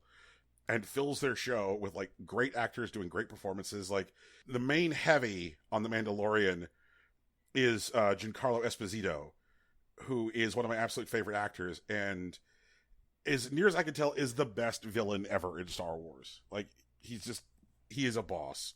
He is an absolute boss. And the most recent episode featured our Mandalorian encountering another entire sect of Mandalorians who all freely remove their helmets. And so he realizes that he grew up in an extremist religious sect. That, like, the way that he views the world is through the prism of, like, essentially extremist religion. And that there are people who haven't lived his extreme lifestyle who still follow the teachings of Mandalore. And I'm just sitting here going like, because it kind of gets back to some of the ideas that we were talking earlier about, like, when villains are interesting. And that moment, I guess, when does Ganondorf realize he is Ganondorf? You know what I mean? Like, kind of like approaching, like, if you don't have a point of reference for your own extremist beliefs, what is the moment like where you find out that you're an extremist? I do want to know that. Exactly. So that would be the fucking fun game. Exactly. And so, like, it's fascinating to have a character confronted with their own extremism in a way that they would never have seen coming.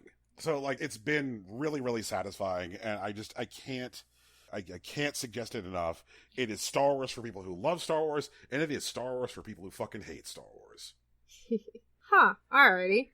I mean, I realize that trying to, like, peddle the Mandalorian on people is the most basic Becky shit, but, like, whatever. It's good. Go watch it, you fucking nerds. Or maybe a less aggressive version of that. Go watch it, guys. It's good. Y'all maybe, like it. Guys, it's more than just cute baby Yoda and, like, silly memes that your parents are sharing. Maybe give it a shot. Give it the old college try. There we go. That sounds less aggressive. Listen to Tegan. Have a drink every time, take a shot every time you think, well, this not gonna be any good, and just start taking shots then. And, by the end of the first episode, you'll probably like it. It's good stuff. Rocky, you got anything that you wanted to share with the kids at home this week? No, thanks. Rocky's straight out here pulling to me. Rocky's got to get ready for Thanksgiving, man. He's got cooking to think about. Well, then I guess we should... He's gonna cook and mama his whole family. Oh my god. That's gonna be a nightmare. My mom doesn't have an oven right now. Neither does mine! My mom asked if she could cook the turkey at our house. So that'll be fun. That'll be a fun no-contact turkey handoff. But yeah, we can do news. Let's do some news. Brian still had another thing. Oh, did he? Oh! Yep. Oh, I did. Yeah. All right. Allow me to tell you about 10 minutes on Twitter on Friday. At this point, former WWE employee Zelina Vega posted on Twitter, "I support unionization." Literally 10 minutes later, WWE post, "WWE has come to terms with the release of Zelina Vega. We wish her the best in her future endeavors." Yeah. Oh, wow, that's not, hate that a lot. That's garbage. Big agree. But she didn't mince words, she went at it, like, straight, and, she said,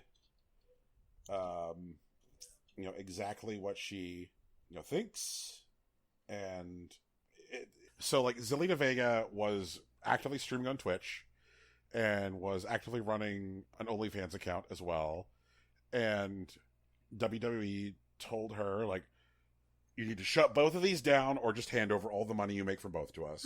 Gross! What the fuck? No. And that's garbage. She said no. She's like, this is not represented in the contract that I signed when I started employment. And they're like, well, do it. And it was very much, as Darth Vader would say, I've changed the terms of our deal. And she's like, no, I won't. And they're like, well, then you're out. And so, like, as she was being told that she was being fired, that was when she tweeted, I support unionization. She wanted to be able to message to the world first. And like something that I've seen, which has kind of like frustrated me, like in the immediate fallout to this, is I've seen a whole bunch of fucking nerds being like, "Oh, I can't wait to see," because like her name in wrestling before she was at WWE was, Thea Trinidad.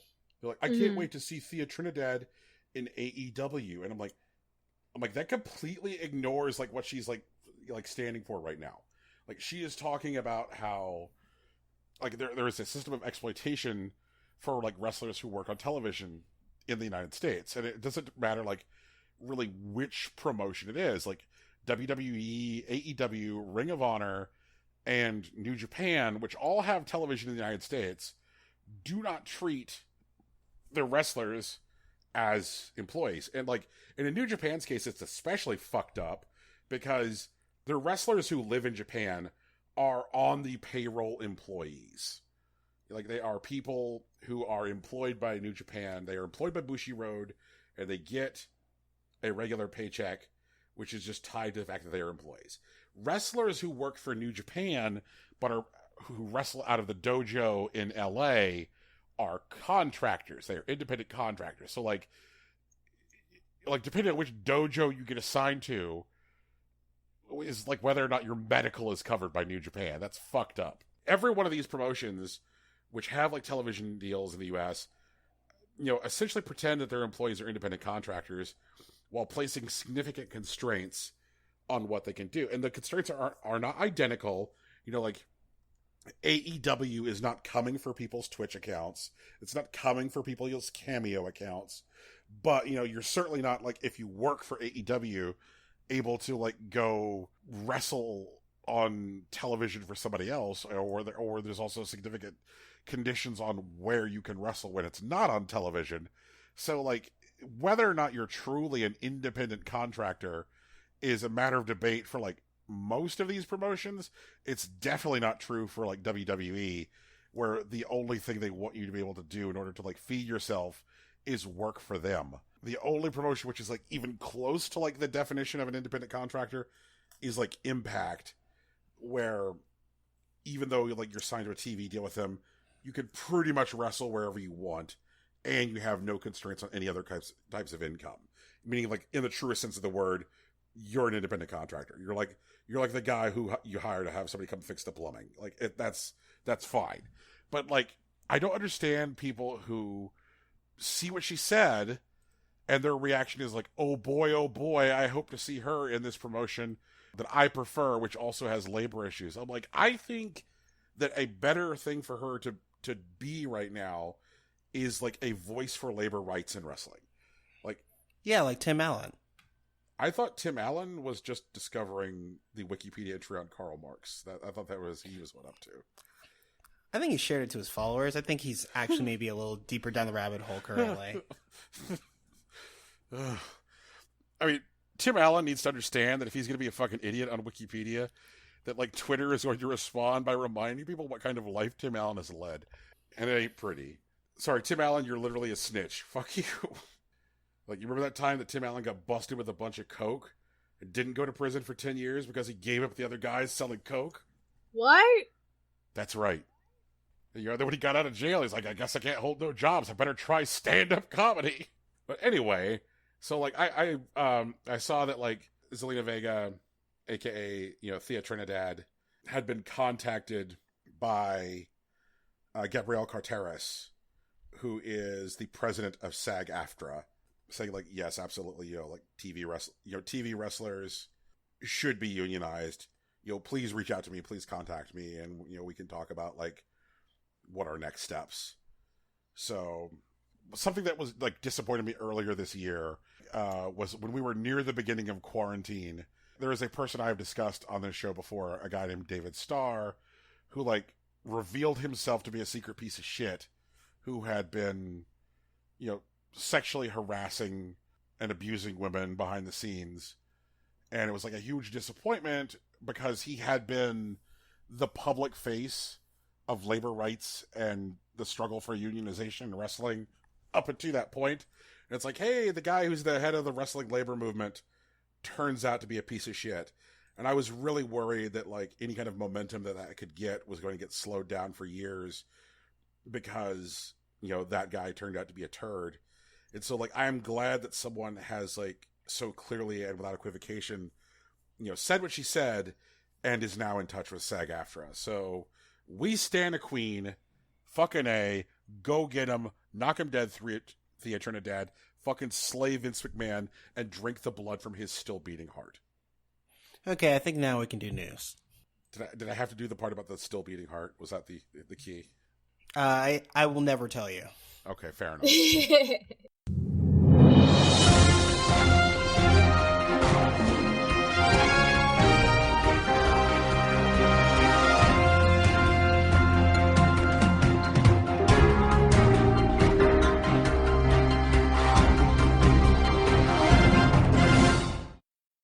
All right, Rocky, I think that you have first garbage.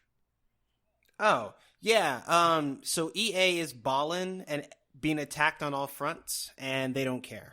But you already knew that. That's not news. But just want to do a quick recap because we haven't talked about them a bit in 2020. They are currently the subject of 3 different class action lawsuits. The first 2 are gambling challenges, both in California and Canada. Ontario specifically, for anyone who cares about Canada. And the third is regarding a patent that is alleged to get players to play longer in order to frustrate them into buying more loot boxes off the Ultimate system. At the same time, FIFA 21 just recently came out in October, and we've gotten the numbers back, and it turns out they were the top-selling game in the month of October. They set personal records in their launch online viewership events, and they are publishing an app to help people who are hopelessly addicted to Ultimate Team track their expenses and take personal responsibility. Oh, Jesus Christ. Really? Yeah, that's it. That's the story. We're done. Okay, all right. This, like, doing stuff to encourage personal responsibility thing, does that any... You guys are aware that the primary funder of the Truth campaign, the anti-smoking campaign, that the primary funder of the Truth campaign is Big Tobacco, right? Yeah. Okay. I mean, like, how else would we get Anti-Drug Dog?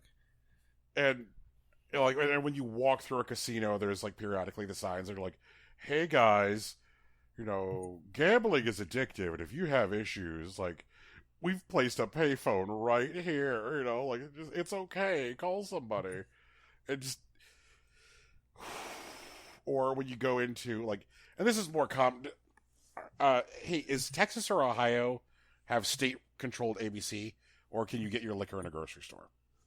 You can get your liquor in a grocery store. You can't get liquor in a grocery store in Texas. Okay. Wait, actually... I think that might be just like West Texas. I can't remember Dallas. I haven't been in a grocery store in there in a long time. You can't purchase full vodka in a grocery store in Ohio. Okay. So, in states which have, like, state-run ABC, it's very common when you walk into the state-run ABC store to, like, see posters of, like, some wan, yellow-skinned man just kind of, like, with his, like, failing liver... sitting on a street corner, and it's like, alcohol will fuck you up, like, paid for by Stolichnaya, just like, and there will be, like, posters throughout the ABC store about, like, alcoholism is real, y'all, just call this number. And, in every case, like, these are, like, industries which are employing toxic behavior, taking, like, minimal action, so that way if they ever get hauled in front of Congress, someone can be like, well, toxic industry... what do you do to be less dangerous and toxic? And they could be like, oh, well, we do this. And, like, I swear to God, like, this whole, like, FIFA thing feels exactly like that. That just... Oh, that's because it is. Yeah, just like... Yeah, it's 100% that. Oh, God. Like, FIFA, and to, I guess, a lesser extent, just because the impact is smaller, Madden Ultimate Teams, like, the FIFA and Madden Ultimate Teams are dangerous fucking toxic bullshit. You got to add NHL to that list. They're also mentioned in every class action lawsuit. And I think, is there a basketball one that they do? I don't remember. Live? Maybe? Oh, the NBA Live games? They can't seem to get a copy of fucking NBA Live out the door to save their lives these days. Like they're always just like, hey guys, we're going to take the year off and we'll come back with live better than ever next year. I guess you could buy 2K in the meantime, but like 2K is also like rife with the exact same shit. Like, Yep. oh, God. You know, like, it's really like, it's when we encounter stuff like this, where we're at the transition between generations. And we've talked about before that the average annual attachment rate for consoles, meaning that the average buyer buys 2 console games per year. Like that is it. You know, like all 3 of us are outliers. And like we've talked about the whole idea, like it's the FIFA CODs. You know, like it's like your soccer and your shooty soccer. Especially since they put Dua Lipa in FIFA this year. Oh, God. Jesus Christ, Rocky. What's going on? I thought Dua Lipa was cool. She sings that one song. She works with Calvin Harris or whatever. Yeah. Okay. But it feels like I just remember where we were at the beginning of last generation, where people were surprised that they were still consoles. Like, oh wow, I can't believe the PS4 is happening. I can't believe the Xbox One is happening. Like, I would have thought that the entire game industry would have moved into shitty mobile games, which are designed around predatory microtransactions. And it's like, you fool! Like what? Once they realized that like people understood predatory microtransactions to be the primary driver for shitty mobile games, people for the most part just stopped downloading shitty mobile games. Well, I mean, to their credit, a lot of the console games ended up making like shitty mobile versions, like, you know, COD and Fortnite, and soon to come Diablo. Right. It's not like people discovering that shitty mobile games were Skinner boxes caused them to abandon the Skinner box philosophy. They just fucking primarily moved it. There are still a bunch of shitty mobile games which target different demographics, but like because of the 2 games per year model, and like it just frustrates the fuck out of me, because it's you've got some guy who's walking into a GameStop right now because the GameStop told him, and they said, hey dude, like, we got one PS5, if you could be here in the next 10 minutes, it's yours. And it's because he knows the guy there. You know, just for everybody who's like, that story's not real, that you can have that right now. So he drives over there. Yeah, I can confirm that shit happens all the time. Right. And so like he drives over, and he's gonna have a fucking plastic bag, and in that plastic bag is gonna be his PS4, because he needs the traded credit from the 4 in order to buy the 5, and he's gonna have in that bag 10 fucking video games, which are gonna be the previous 5 versions of COD and FIFA, and he's gonna get about $2 for it, because they are the games that everyone fucking buys. And that guy is going to be eating Subway for a month because he can't afford to eat anything better, because he bought the bland fucking sandwiches. What's that? Bland sandwiches? Bland sandwiches. Also, like, y'all don't need to buy, so you can buy all the shit at your grocery store for cheaper than doing it at Subway.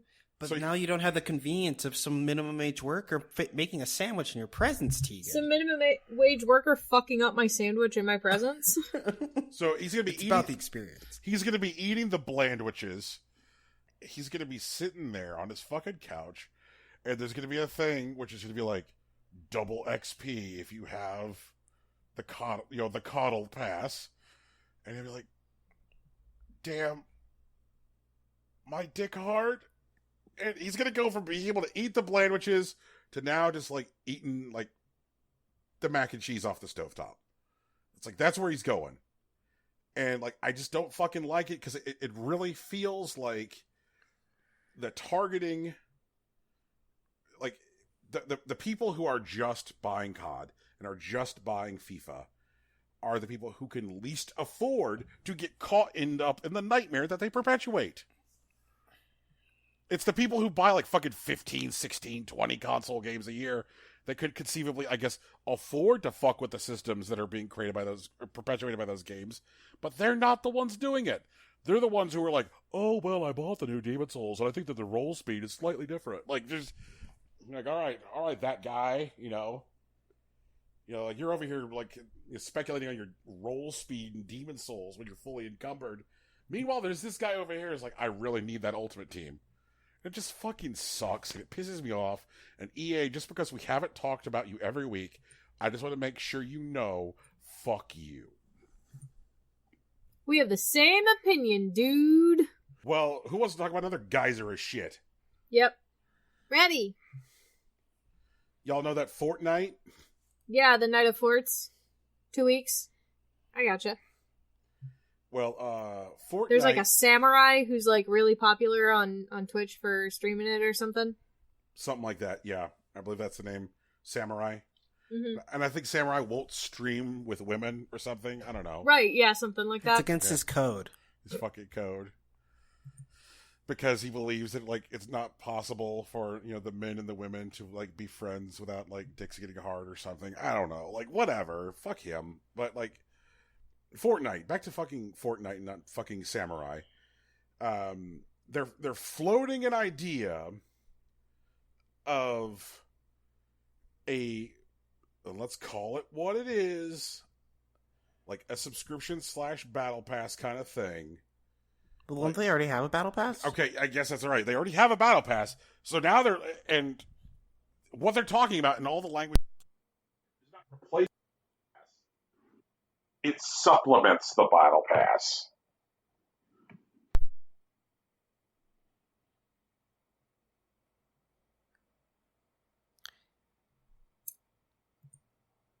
Tegan, can you hear Brian right now? Nope.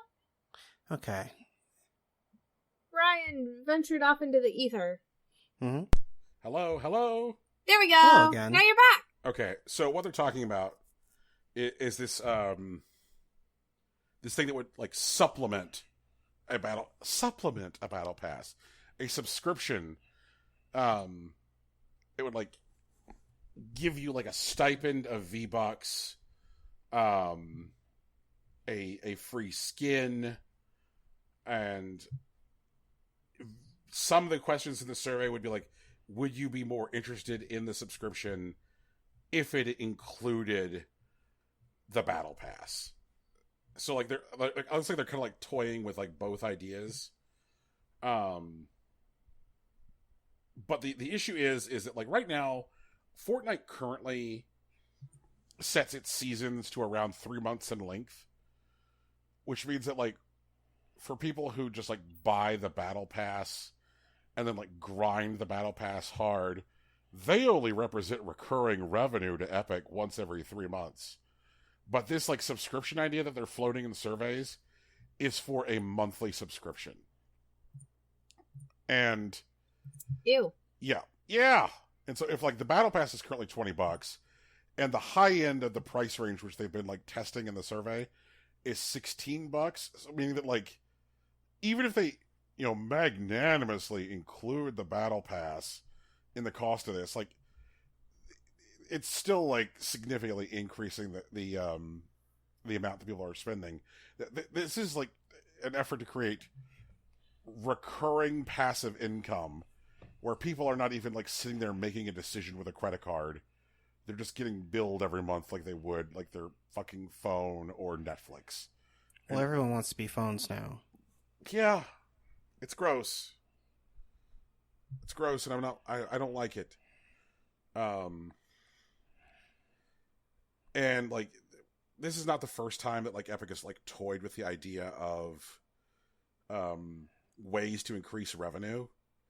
Like they were looking at an annual pass last year, which would have included all of the year's battle passes. That might still come back. Yeah. And like honestly, I think that's not too far off, Rocky, because if you have if you make the only way that you can get a battle pass individually part of this garbage subscription, and then you roll out an annual pass, like, hey guys, like if you're not interested in the free skin and the complimentary V-Bucks, and also like, fuck this language. Like I'm looking at some screenshots of the survey where they're like describing the V-Bucks and they're describing the skins as like free and complimentary, And like, do they not understand how transactional economics work? If I give you money and then you give me something, then by definition, it's not free, you motherfuckers. Like, they're like, oh, no, what you're paying for is the subscription. What you get as part of the subscription is for free.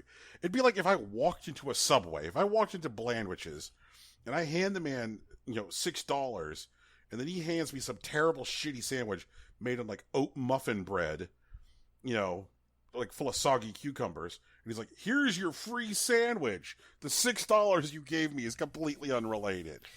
Honestly, we're about like a year off from where like Subway rebrands like their process as like the show of making the sandwich, and then they say you can keep the sandwich as a free gift.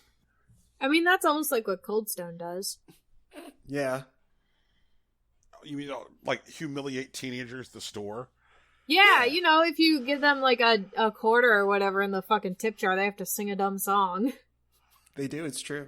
I mean, they don't have to right now because it's you shouldn't be going into stores anyway. Yeah, don't go to Cold Stone. Leave those kids alone. They're probably very happy. Like, I guarantee you nobody works at Cold Stone whose parents didn't make them. Like, that is just like straight up like, your dad's a Republican and he's like, you should get a job. Like, that's Cold Stone. To be honest, I do know the kind of people that worked at Cold Stone on purpose. I don't like them either. Ooh. Oh, man.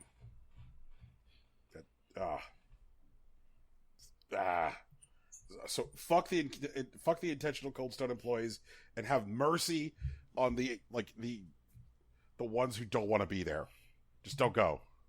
Don't go. You don't need your stupid custom ice cream that bad. You just don't. It's bad. Just stay home and like watch Billie Eilish steal like mall food. It's better. It's better. Ugh, God. Tegan. Yes. I understand that you have a reason that I will be checking out for the next 5 minutes. Yes, I do have a reason. Do you want to give your disclaimer now, or do you want to give it at the end? Oh, okay. I'll just say that Rocky and Tegan are going to have a conversation, and the conversation doesn't necessarily reflect my opinion or values, and it doesn't necessarily reflect the opinion of Amazon. Yeah, and that's the legal part out of the way. So now Rocky and I get to dunk. Okay, so Twitch, guys, Twitch is owned by Amazon, in case you didn't know. And also, in case you didn't know, Twitch is having a lot of problems right now with their DMCA algorithm. A bunch of Twitch streamers have reported that they are getting DMCA takedown notices for video game background music. And now other Twitch streamers are saying, even if they mute the background music, their videos are being flagged due to in-game sound effects, like fucking police sirens, or like, opening sounds, and that kind of thing. That's cool. Last one, Twitch did, delete a ton of videos, because of a crackdown on copyright-related music. Which was apparently caused by a bunch of DMCA claims that came in from major record labels. So then Twitch said, hey, streamers, you should go through all of your archives and delete any possibly copyrighted material. But we're not going to tell you what exactly might constitute a violation, or who is making a claim, the DMCA claim, or how you can contact us, or what penalty we might be issuing if you don't do this. And obviously, they already apologized for how that was all handled, but a bunch of streamers are still reporting that they're getting platform ban notices for either year-old violations, like ancient violations for DMCA flags, on videos that have already been deleted and are still sitting on Twitch's server, because they delete them from their thing, but they're still hosted in the server, and so they're getting flagged for videos that people can't watch because they deleted them. So cool! Twitch needs to really fix that. I mean, I think a lot of this would be solved if they just hired people to moderate. I mean, that's the same thing that we told YouTube to do, and YouTube did not do that. They didn't. I feel like Amazon has more money than YouTube. Oh, yeah. Amazon has more money than God. Amazon could totally hire people to do that. Tegan, don't tell me that Jeff Bezos is going to be the one to attack and dethrone God. I don't want that future. Jeff Bezos I think he's trying to fucking colonize No, that's Elon Musk. Yeah, Elon Musk thinks he's an Iron Man. No, which he's not. Jeff Bezos is the one that's putting on robot arms to, like, try to fancy himself as Lex Luthor. Oh, yeah. He's like Doc Ock or something. But without actually doing the science himself. Yeah. He just outsourced it. Yeah, he's paying... He outsourced it. That's funny. But yeah, so, like, they could get some people to look at this stuff. They could also adjust their algorithm so that if a video's already been deleted, like, maybe it won't come up in their flag system. That'd be cool. You know? And also, like, most video games, if you're streaming them, allow you to have the in-game stuff up, you know? The OSTs and stuff. I'm almost certain that that's definitely just the algorithm. I don't know if those DMCAs are actually coming from, like, the companies involved. Maybe the record label thing is happening. Yeah, I could say so. Like with Grand Theft Auto, like specifically, I know a bunch of like YouTubers were getting DMCA notices if they had the radio on, and like it was playing the copyrighted music. So a lot of times they'd get in the car and they'd either cut out that part, just make it quiet while they turned off the radio. Or they'd start putting over, like, different music immediately. Right. Just, like, copyright-free music or stuff that they created themselves or whatever. But, like, with streaming, it's different, you know? And, like, a lot of video games are like, yeah, no, please, if you're streaming our game, like, do it. Use it. Whatever you want. Use the sounds. It doesn't matter. You know? Like, otherwise we're fussing with the experience of the game as we intended it, you know? Yeah, like, well, I really don't want to get into, like, the waters of, like, you know, a publisher's rights if they did get really butthurt about stuff like that. Mm-hmm. Because, like, that's insane. And, like, it could end terribly for, like, a individual streamer, but will almost certainly bounce back and, like, ruin the publisher specifically. Mm-hmm. Yeah, because no one's going to want to play their stuff. Right. And, like, they're just giving up free advertising, like, to yell at some, like, random person who's playing a video game in the middle of the night. It seems dumb. But, I'm really interested in, like, what both the legal implications of, let's say, some of these charges turn out to be, like, legitimate and, like, they're taking a court over it, and, like, how that's, like, argued and, like, reflected in, like, fair use law. Mm-hmm.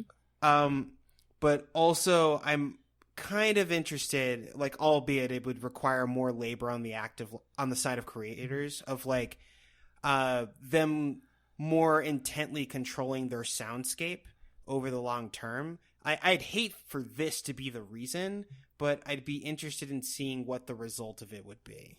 I feel like if this is going to be the reason that creators have to be more in control of what their soundscape is, then you have to give them specific reasons for the notices. Yeah, no, you absolutely. have to say, like, it's from this minute to this minute, this timestamp to this timestamp in this video. And I feel like if those videos are then removed from, like, the public view or whatever, like, you should not be able to fault them for something that you are storing on your server that they have removed from their channel. You know? Like, yeah, no, like, this is almost certainly on, like, the side of Twitch specifically, because, like, when someone sends a DMCA takedown notice, like, they generally have to identify the thing in their complaint.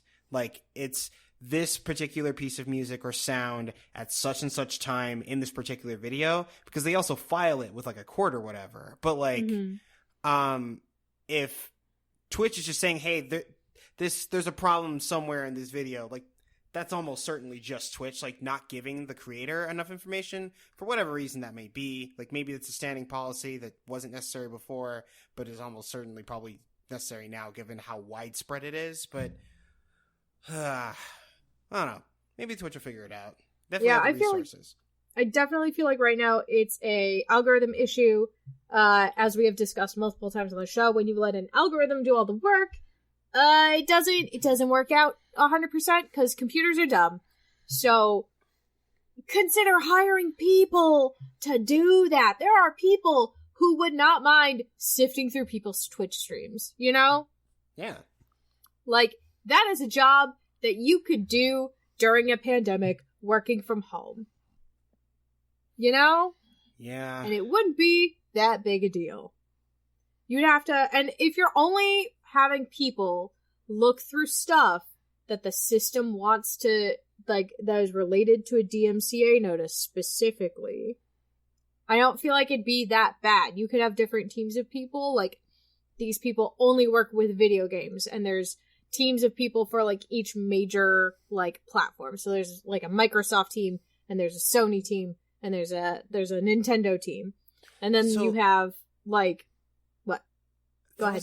There's this thing that happened in, like tech-adjacent movies in the early aughts, where, like, the nondescript tech job was, like, Code Monkey, where, like, you just handle lines of code. And maybe that's still a thing that we're on the way of, like, if code, like, sifting or code writing becomes a more ubiquitous skill. But I think, especially with the needs that, like, these platform holders will ultimately have, or that do currently have, we may end up being in a future where the ubiquitous tech adjacent job is, like, video content moderator, where, like, everyone has, like, some experience, or it's just like an entry level job where you just sit down and moderate, like, the endless deluge of video that shows up on platforms like this. Oof. That sounds like an awful job. Yeah, like, what if, like, that kind of video, like, moderation, or, like, video, like, sifting becomes, like, the new call center job? You know what I'm saying? Right. Like, I don't think it would have to be, like, all of the sifting. I think it would, like, specifically you'd want to be looking for, like, certain stuff. So you'd have, like, a media team, and you'd have someone who moderates, like, all the graphics when people upload them, you know, if they're getting, like, flag complaints or something. And, like, that's something you look at, not a computer. Because, like, if a computer can't even identify what a car is, you know, then, like, right. How are we going to be like, oh, yeah, that kind of looks like a penis in there. And you're like, oh, does it look like a penis? Do they need to change the shape? If so, how would they need to adjust the shape, you know? And in reality, it's just like, you know, it's a bunch of Fall Guys, and they just happen to, like, stack their little beanie bodies up in something that sort of resembles a penis, you know? Yeah, well, like, what if it came out to be, like, like, it would be handed out on a contract basis. Like, someone's assigned to a project where their entire job is just to tell if you could recognize this music. And that's it. Like, you have, like, a sort of, like, a list of tracks that, like, the system will, like, flag initially, and then you're handed a video, and there's, like, a song. And it's like, does this song sound like what's playing in the video? And you could be like, yes, no. And, like, that's it. Oh, that'd be neat. Do that for like 8 hours a day or whatever. That'd be fun, I think.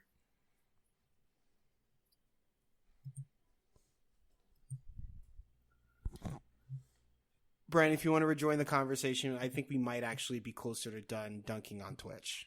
Yeah, I don't think we're dunking on Twitch anymore. I think we're trying to offer solutions at this point. So, I wanted to kind of, like, think about an experience that Impossible Coin has had with a different... Oh, is it with our fucking news music getting taken down? Yes. Yay! Okay.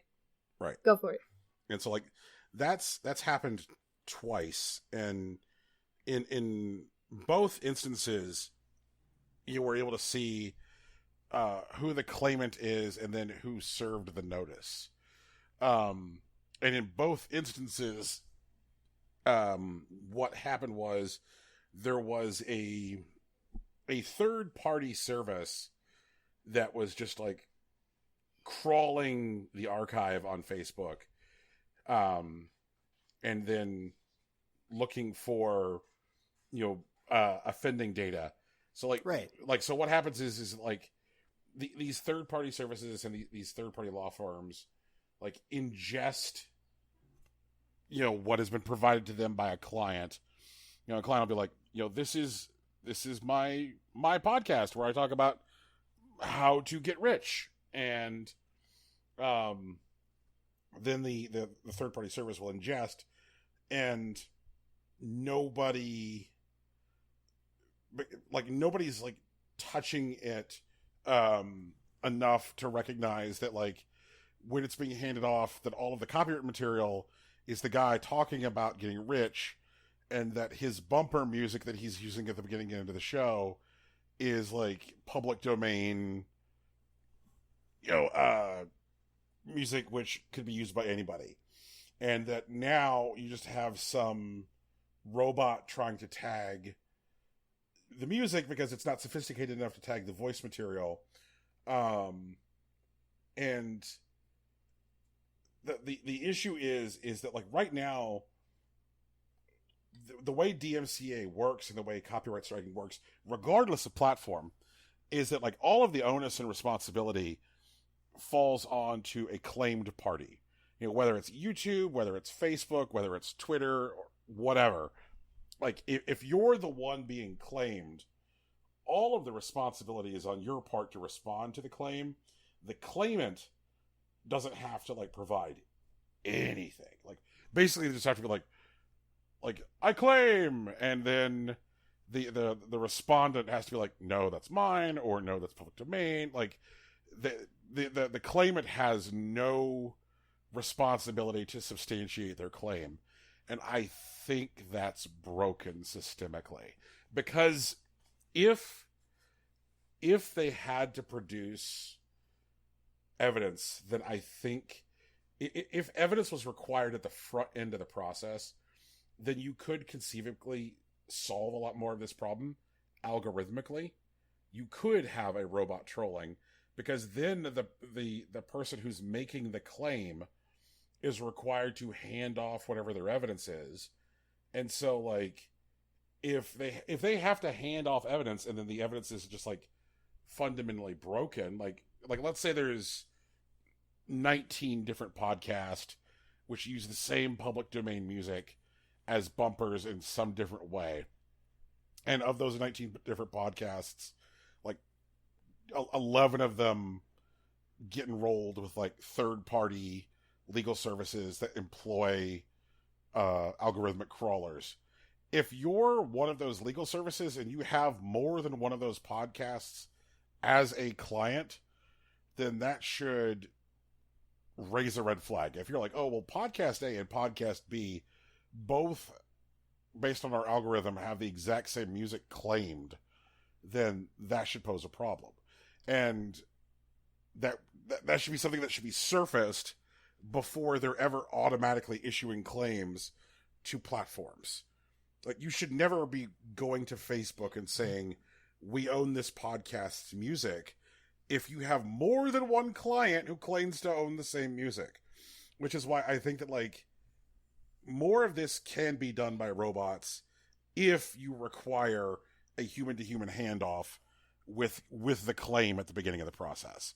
Like, putting the onus on creators, who are the respondents, is tough, because, like, they're not the ones that are well moneyed enough to have, like, a law firm on retainer that can, metacrawl, like, 8 different websites looking for audio, looking for video to claim it. Which is why so often the response of, like, creators, whenever they experience a claim, is to slump their shoulders and then click the whatever, I'm sorry button that whatever platform it is offers, and then, like, proceed, because they don't have the resources to combat it.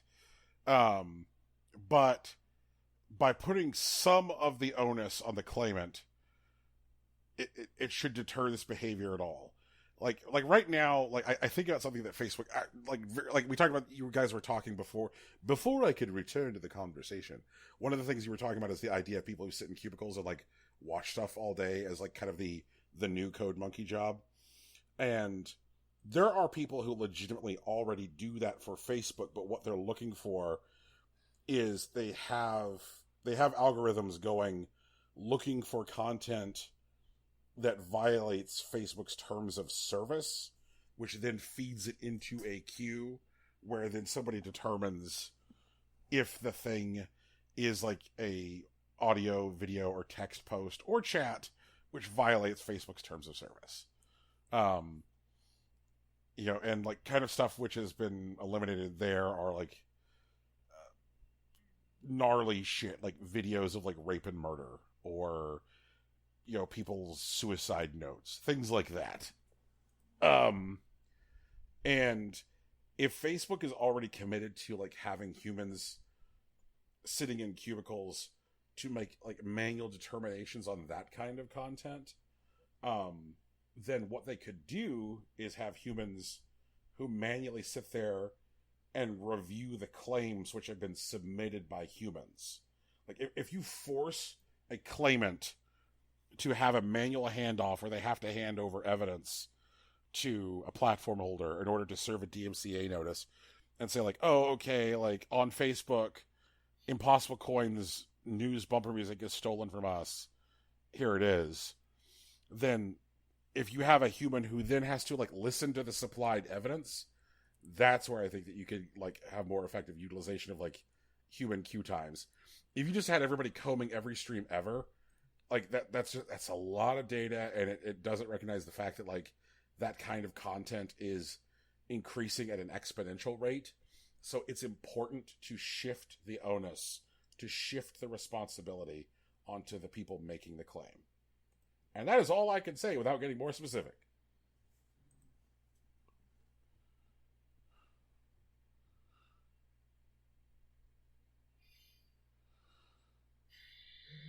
That should already be it, though.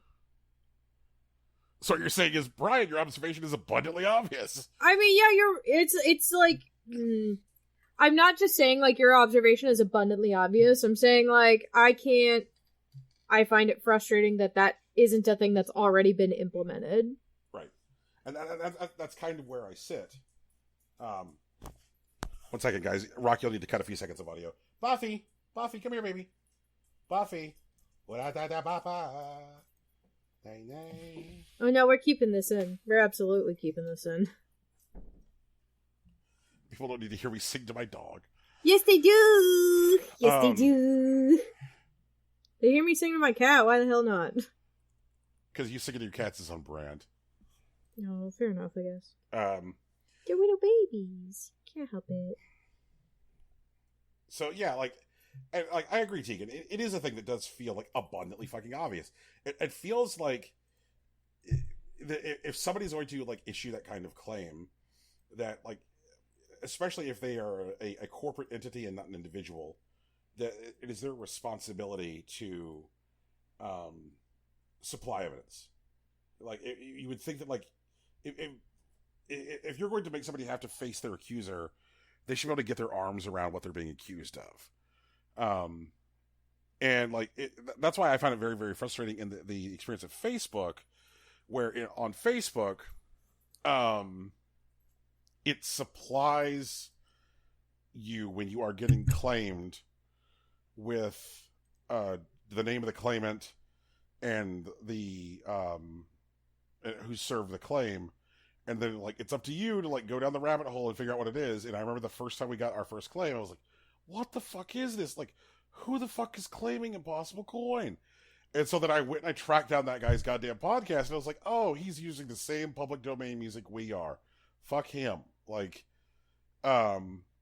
which means that like that guy's law firm like is not like their algorithm is not distinguishing between the public domain content and not. And just by shifting the onus, shifting the responsibility, it would prevent that kind of thing. So yes, Tegan, I completely agree. It is totally fucking obvious. It is amazing, like common sense. And also, in the long run, where there are more humans required, it would reduce the total number of humans and allow you to use more algorithms, because you're creating a human bottleneck before it gets floated to the person who's going to like, serve one of their users with a claim. Absolutely, small cat. Yeah, that was the Nico boy. He's totally on board. All right. We're going to get Nico, and we're going to go to Washington, and we're going to, like, have a whole protest. He can sit on the, in the, what is it? The new, like, group that we make to talk about technological issues and putting ownership on corporations. He'd be very good at that. Mr. Nico Goes to Washington. Mr. Nico Goes to Washington. I'll make sure he has a very handsome bow tie for it. A very handsome bow tie. I don't know if he's going to wear a bow tie. I'm thinking about getting him one for Christmas. For the holidays, so he looks so handsome. But he doesn't wear collars, so it'll be so hard to determine if he will wear it. He'll wear it. He doesn't get an opinion. He's a cat. Man. Technology sucks. Get your shit together. Yep. Well, gosh, I think that might be all of our news. All our news, is that right?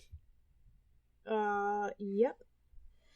Well, man, I tell you what, the news this week was the kind of news that could drive a man to drink. You know what I mean? And I tell you what, like, it's a lot more fun when you've been driven to drink if you've made the drink yourself. Oh, really? Yeah.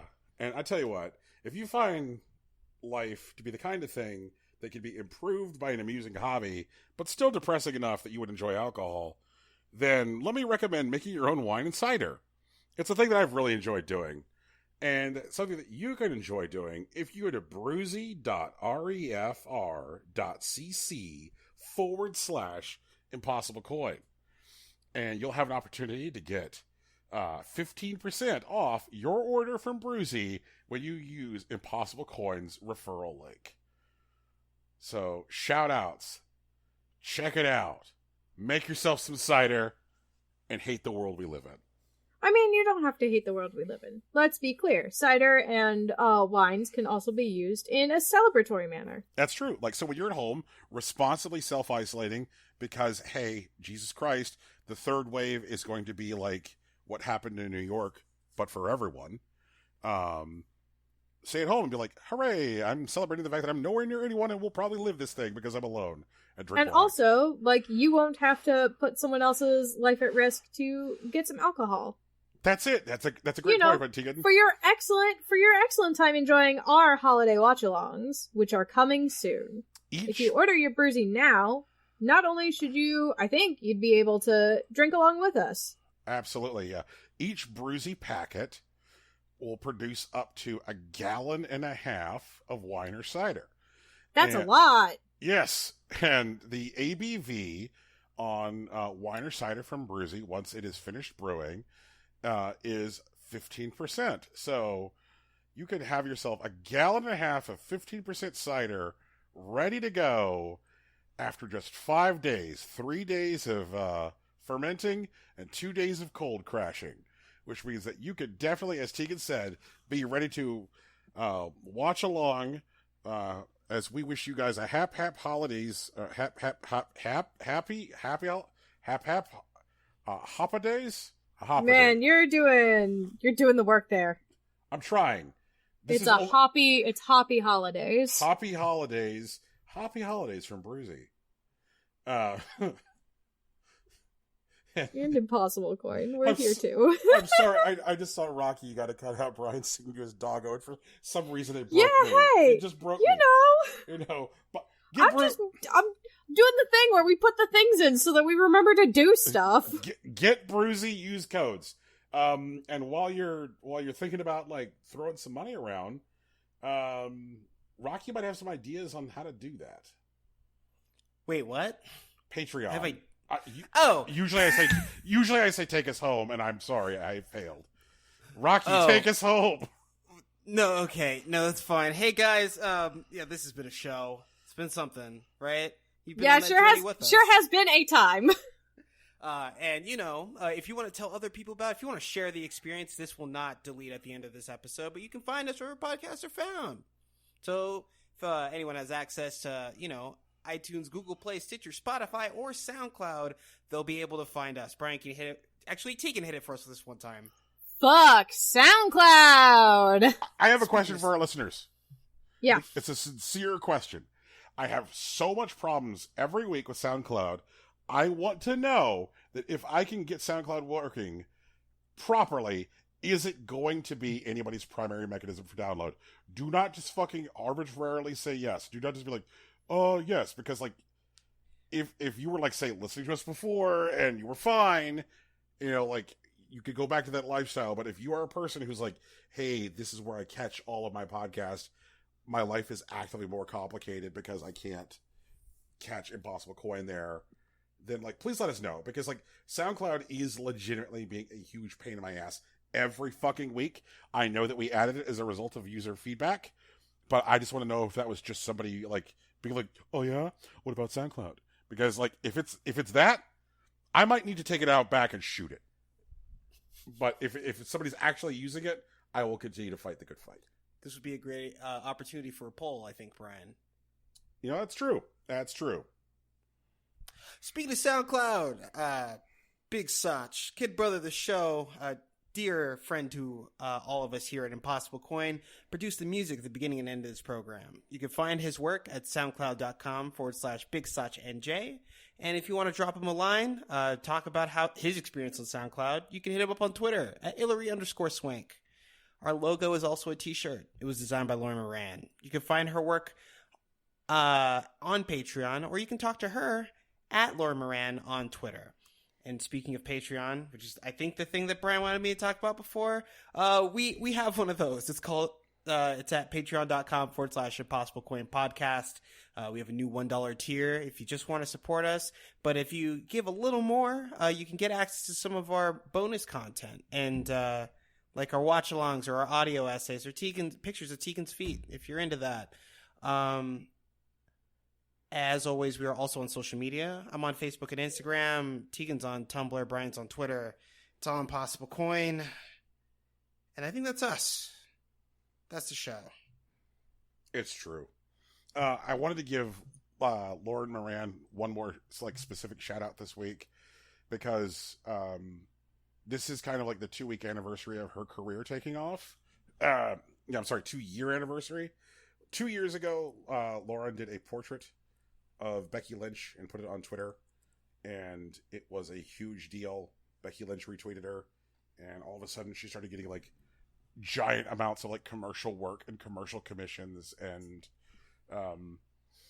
really started, like, regularly dealing with, like, larger companies like Hasbro and, you know, Topps trading cards, and getting those good shit opportunities. They're really good stuff. And, you know, we're obviously very, very happy for her, and also super duper happy that even though she is, like, routinely dealing with work on, you know, at that level, that she still found time to give us our incredibly fly fucking logo. It was very, very kind of her. Yes. And I think this has been a show. And dare I say, I think this week was a good one. Peace. Bye. Yeah.